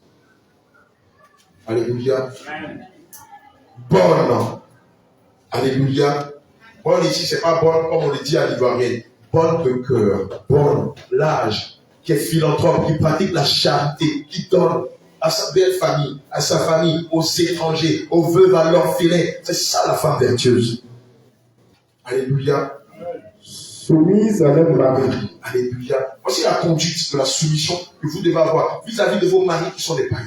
Alléluia. Ou des incrédules, des religieux. Allons-y. Afin que la parole de Dieu ne soit pas blasphémée. Vous avez entendu? Afin qu'on ne dise pas tous les jours feu soit pris de 1000 à 6 heures du matin au zéro, dans les faits, zéro, bouche, 18-19, faisabilité, zéro. Il ne faut pas que vos maris trouvent à dire sur vous. Oui, ils vont dire, maintenant, elle n'aime plus le voile, pardon. Maintenant, elle aime le voile, elle porte plus de collant. Maintenant, elle n'aime plus de faux cheveux. Maintenant, elle ne fait pas ça, elle ne fait pas ça. Mais, elle a un changement. Maintenant, elle est devenue douce. Maintenant, elle fait des choses qui me dépassent. Le mois surpassé, on a reçu un bien-aimé dont la femme est en Tunisie. En tout cas, elle est soit dans le Maghreb ou en Europe. Le monsieur est venu nous voir, il nous a dit, moi je ne sais pas ce que vous prêchez. Ma femme a changé. Elle est devenue douce comme ça, elle est devenue soumise. De Dieu, vous l'avez donné quoi? La parole de Dieu. Et ma femme, elle ne parle pas. Ne me fâche, elle ne se fâche pas. Je lui ai dit, moi je vais aller voir tes pasteurs. Parce que toi, toujours avant, tu vas aller à l'église.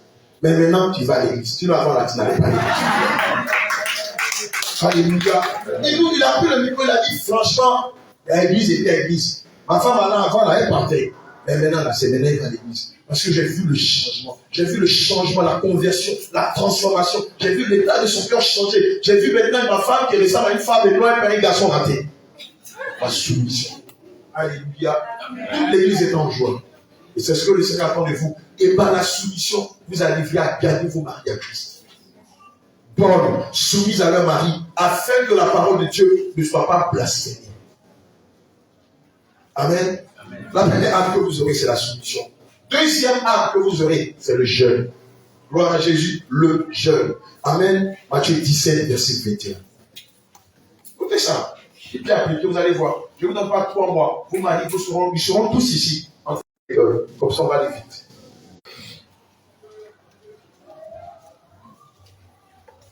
Colossiens 5, verset 17.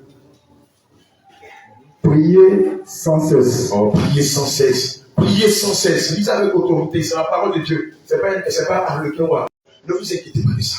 Mais en toute chose, Mais devant ce genre de situation, faites connaître vos besoins à Dieu. dites-le à Dieu. Seigneur, mon mari m'est fidèle. Depuis que je me suis débrouillé, les choses sont pires à la maison. Il ne me respecte pas, il m'outrage, il me bat, il se moque de moi. Les enfants n'ont aucun respect pour moi. Vas-y. C'est comme ça que tu vas gagner. Tu vas gagner ta famille à Christ. Les enfants de Dieu prient, mais ne savent pas qu'il y a une mystère derrière les actions de grâce. Les actions de grâce ouvrent des portes, gagnent des cœurs. Regardez, pour nous-mêmes qui sommes dans les affaires, souvent, quand on a vu dans un marché, qu'est-ce qu'on fait? Devant un client, qu'est-ce qu'on fait? On va lui offrir un cadeau. La parole de Dieu dit que les cadeaux auront le cœur des rois. Alléluia.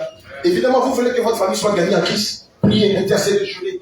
Mais posez des actions de grâce. Il y a une veuve dans l'église, offrez-lui un cadeau, discrètement. Il y a un orphelin dans l'église, offrez-lui un cadeau. L'homme de Dieu a une vieille paire de chaussures, offrez-lui un cadeau. L'homme de Dieu, son patron est un peu trouvé, offrez-lui un cadeau. Pendant que vous serez en train de déposer ces sacs-là, l'Esprit de Dieu, qui connaît ses mystères, que lui-même l'a prodigué dans sa parole, va commencer à changer l'état du cœur de vos maris et de vos enfants.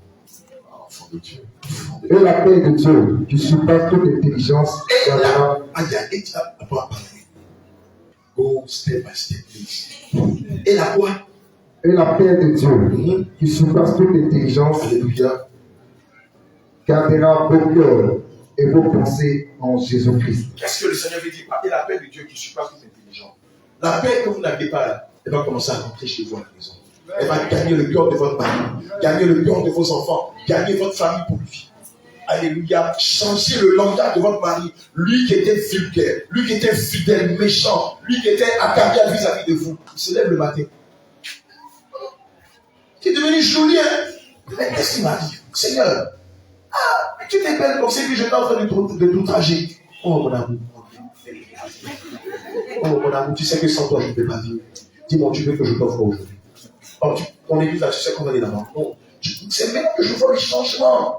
Mais tu es devenue radieuse, naturelle. Mais qu'est-ce que j'avais dans mon téléphone? Attends, à partir d'aujourd'hui, c'est fini entre toi et moi. Mawa, à partir d'aujourd'hui, c'est fini entre toi et moi. Gladys, je ne veux plus jamais que tu m'appelles. J'aime ma femme et je veux rester avec elle. Jésus.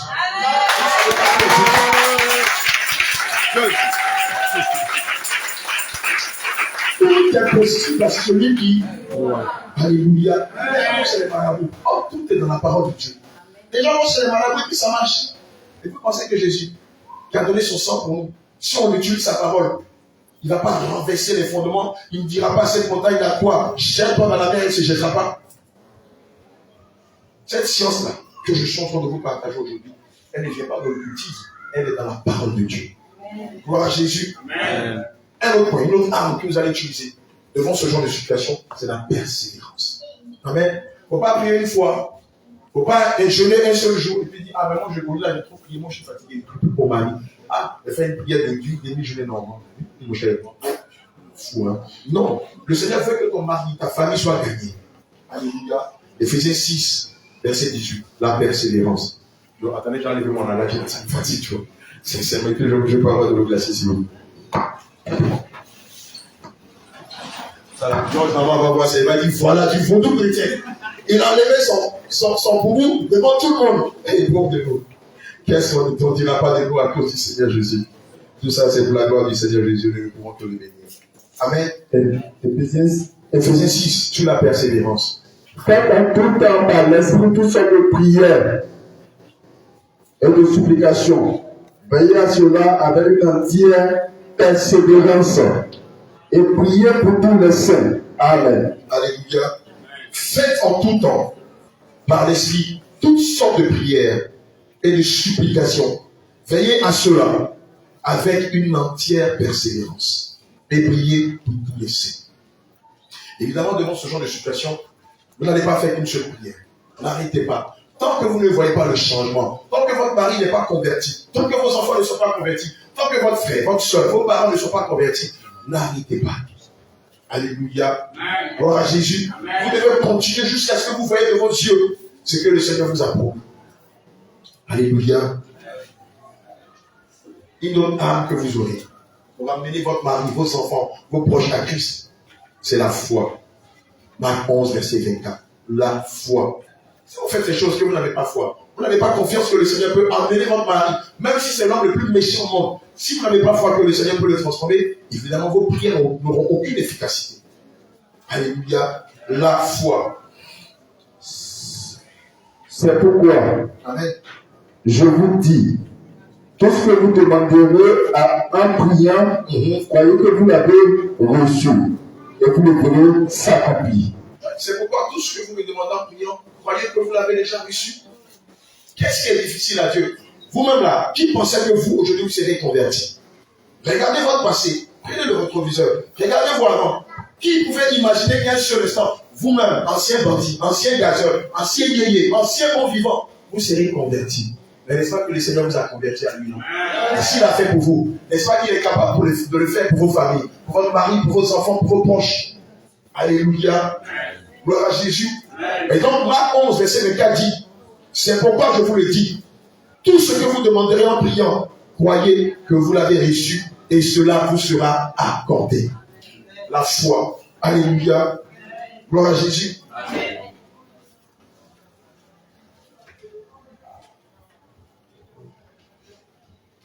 Je veux dire à quelqu'un, plus ton mari est méchant, plus toi sois douce avec lui. S'il est méprisable à ton égard, toi, sois attentionné. Plus il vous trompe, plus aimez-le. Alléluia. C'est difficile, hein? Mais l'Esprit de Dieu vous aidera à le faire. Alléluia. Plus il a un comportement difficile, vous soyez plus aimable. Alléluia. Plus il vous maudit, plus il vous insulte, plus pardonnez-lui. Gloire à Jésus. Ce que je suis en train de vous dire, ce sont les grandes armes que vous pouvez utiliser contre vos maris et vos enfants. Alléluia. S'il n'y a pas de Bible, vous prenez une Bible. Vous prenez une Bible.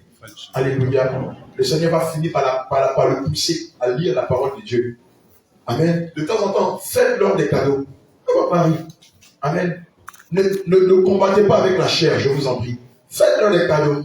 Une serviette, des sous, je ne sais pas, un débardeur, une paire de chaussures, un pantalon. Vous allez voir. La parole de Dieu dit que les cadeaux pourront le cœur des rois. Il va se regarder, il va se dire, mais attends, Je trompe ma femme. Amen. Je la méprise. Elle prie pour moi. Je la maudis. Elle me bénit. En plus de cela, elle me fait des cadeaux. Même dans ces prières, je l'entends prier pour moi. Prier pour mon travail, prier pour ma santé, tout ça.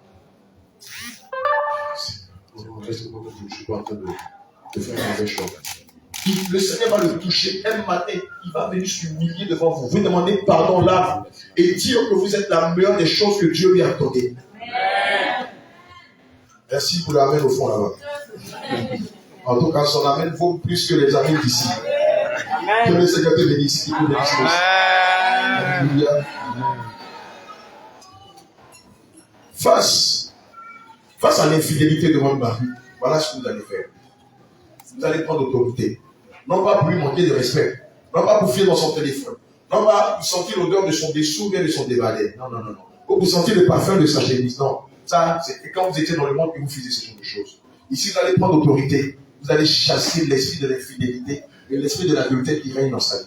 Prière de combat. Prière de combat. La prière du juste est d'une grande efficacité. Vous allez prendre l'autorité. Quand il ne sera pas là, vous allez prier, Seigneur Jésus, je commande au nom de Jésus que l'esprit de l'infidélité sorte de la vie de mon mari. Alléluia.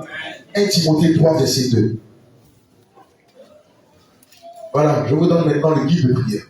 1 Timothée 3, verset 2. Vous allez rappeler ceci au Seigneur Jésus. Il faut que l'évêque soit irréprochable, mari d'une seule femme, sobre, modéré, réglé dans sa conduite, hospitalier, propre à l'enseignement.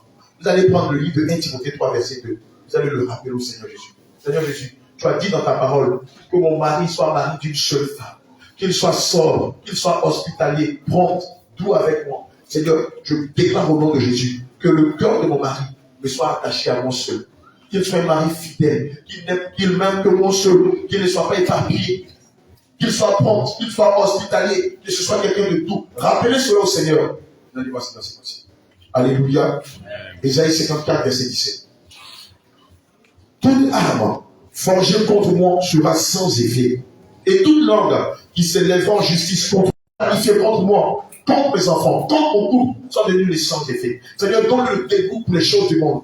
Donne-lui le dégoût pour l'infidélité, pour l'adultère. Et donne-lui le Seigneur qui ne revient de toi au nom de Jésus.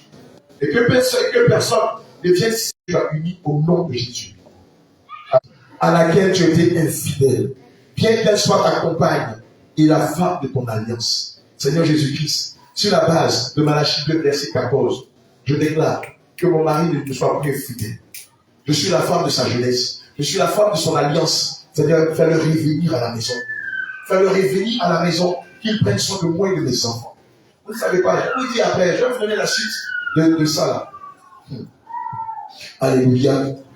Jacques 5, verset 19 à 20.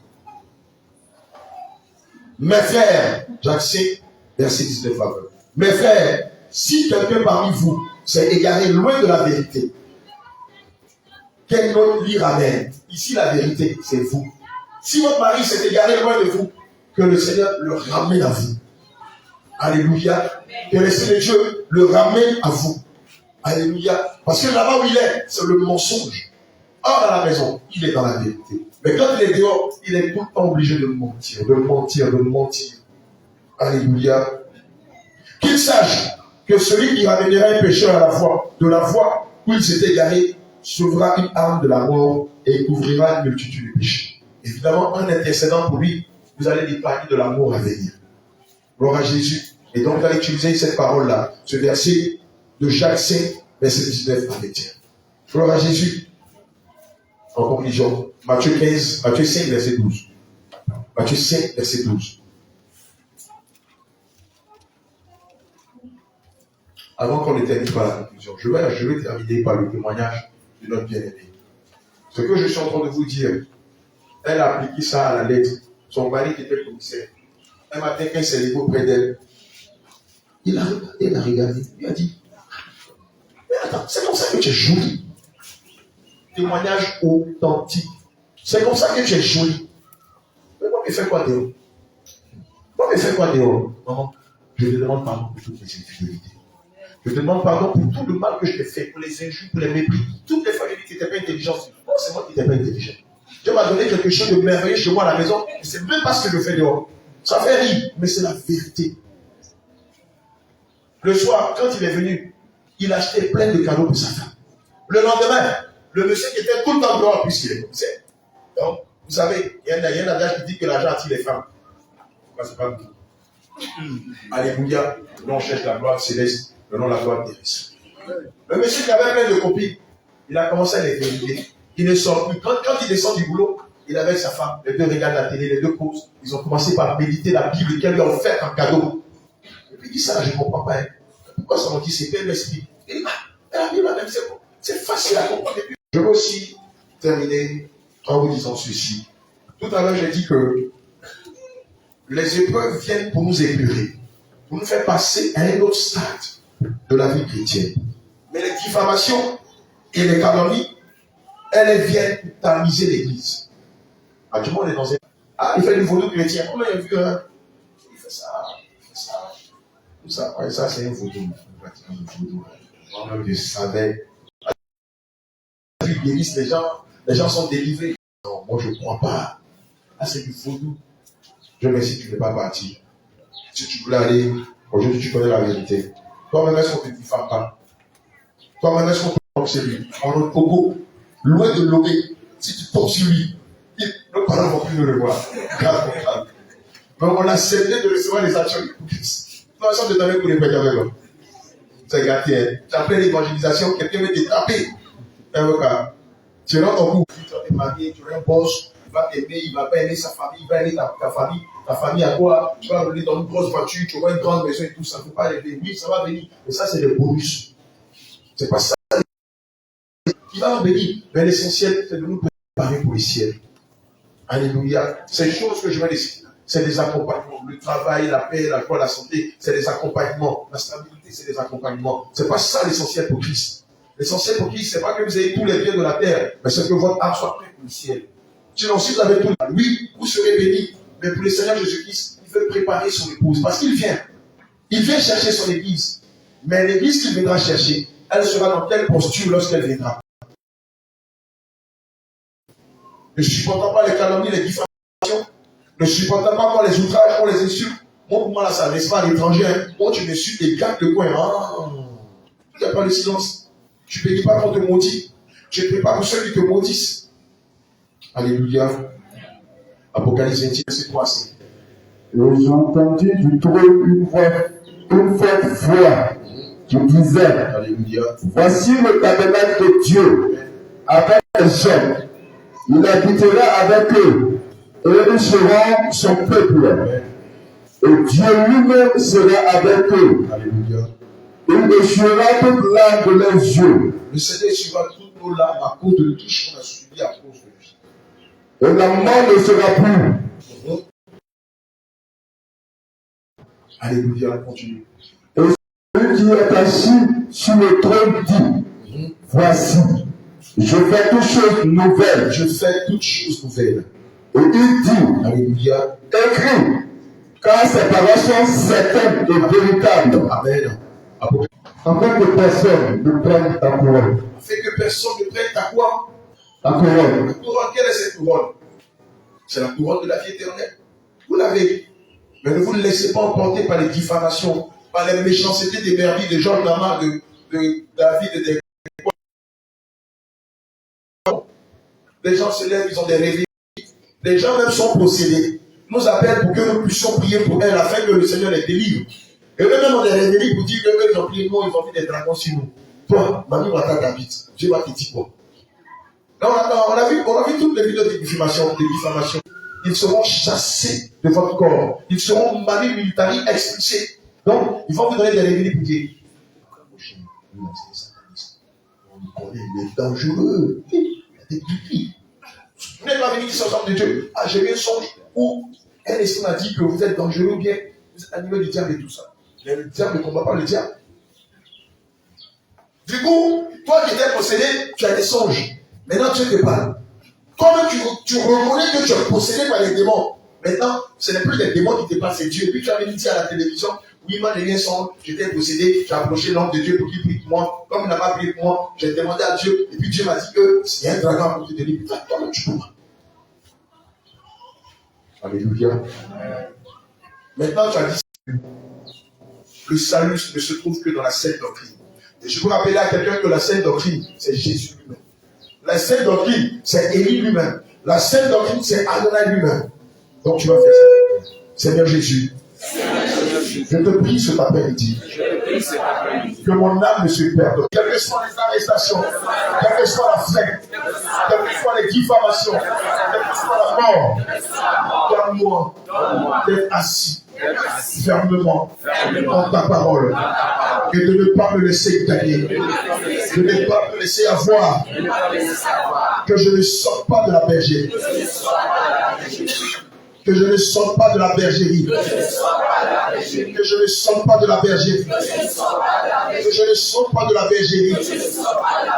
Quand les persécutions viendront, donne-moi de regarder à mon sacrifice. Quand les persécutions viendront, donne-moi d'être assis dans ta parole. Quand les fausses accusations viendront, donne-moi de ne pas rejeter ta parole. Donne-moi de ne pas retourner à mon vomi. Donne-moi de ne pas retourner à mon vomi. Donne-moi de ne pas croire à ces diffamations, à ces méchancetés, à toutes ces fausses accusations. Au nom de Jésus, nous avons prié. Amen. Père éternel, Adonai, Élie, je veux te dire merci. Merci pour l'enseignement sur la persécution. Merci sur le comment gagner son mari et ses enfants à Christ. Merci Seigneur Jésus-Christ de nous avoir donné notre feuille de route qui est basée évidemment sur la persécution, sur les outrages, sur la méchanceté, sur toutes ces choses que nous subissons tous les jours à cause de toi. Seigneur, je te prie de nous donner un cœur de fermeté. Donne-nous de marcher droit devant nous.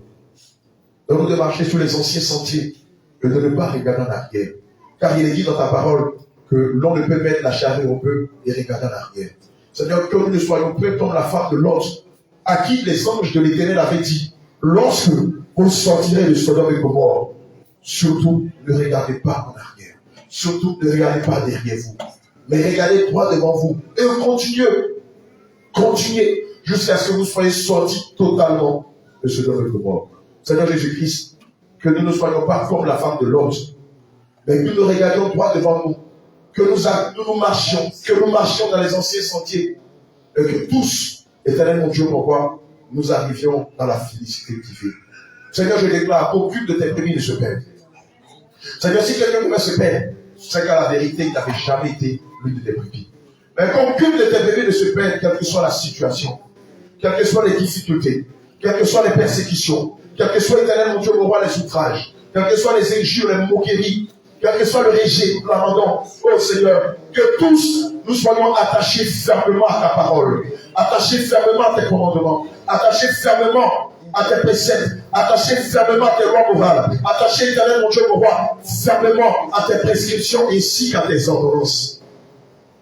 Que personne d'entre nous ne vacille ni à gauche ni à droite.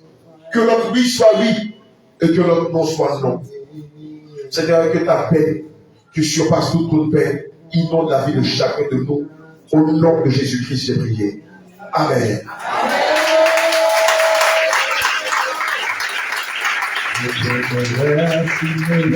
Ton amène n'est pas vivant. Ton amène de nos jours. On acclame le Seigneur Jésus.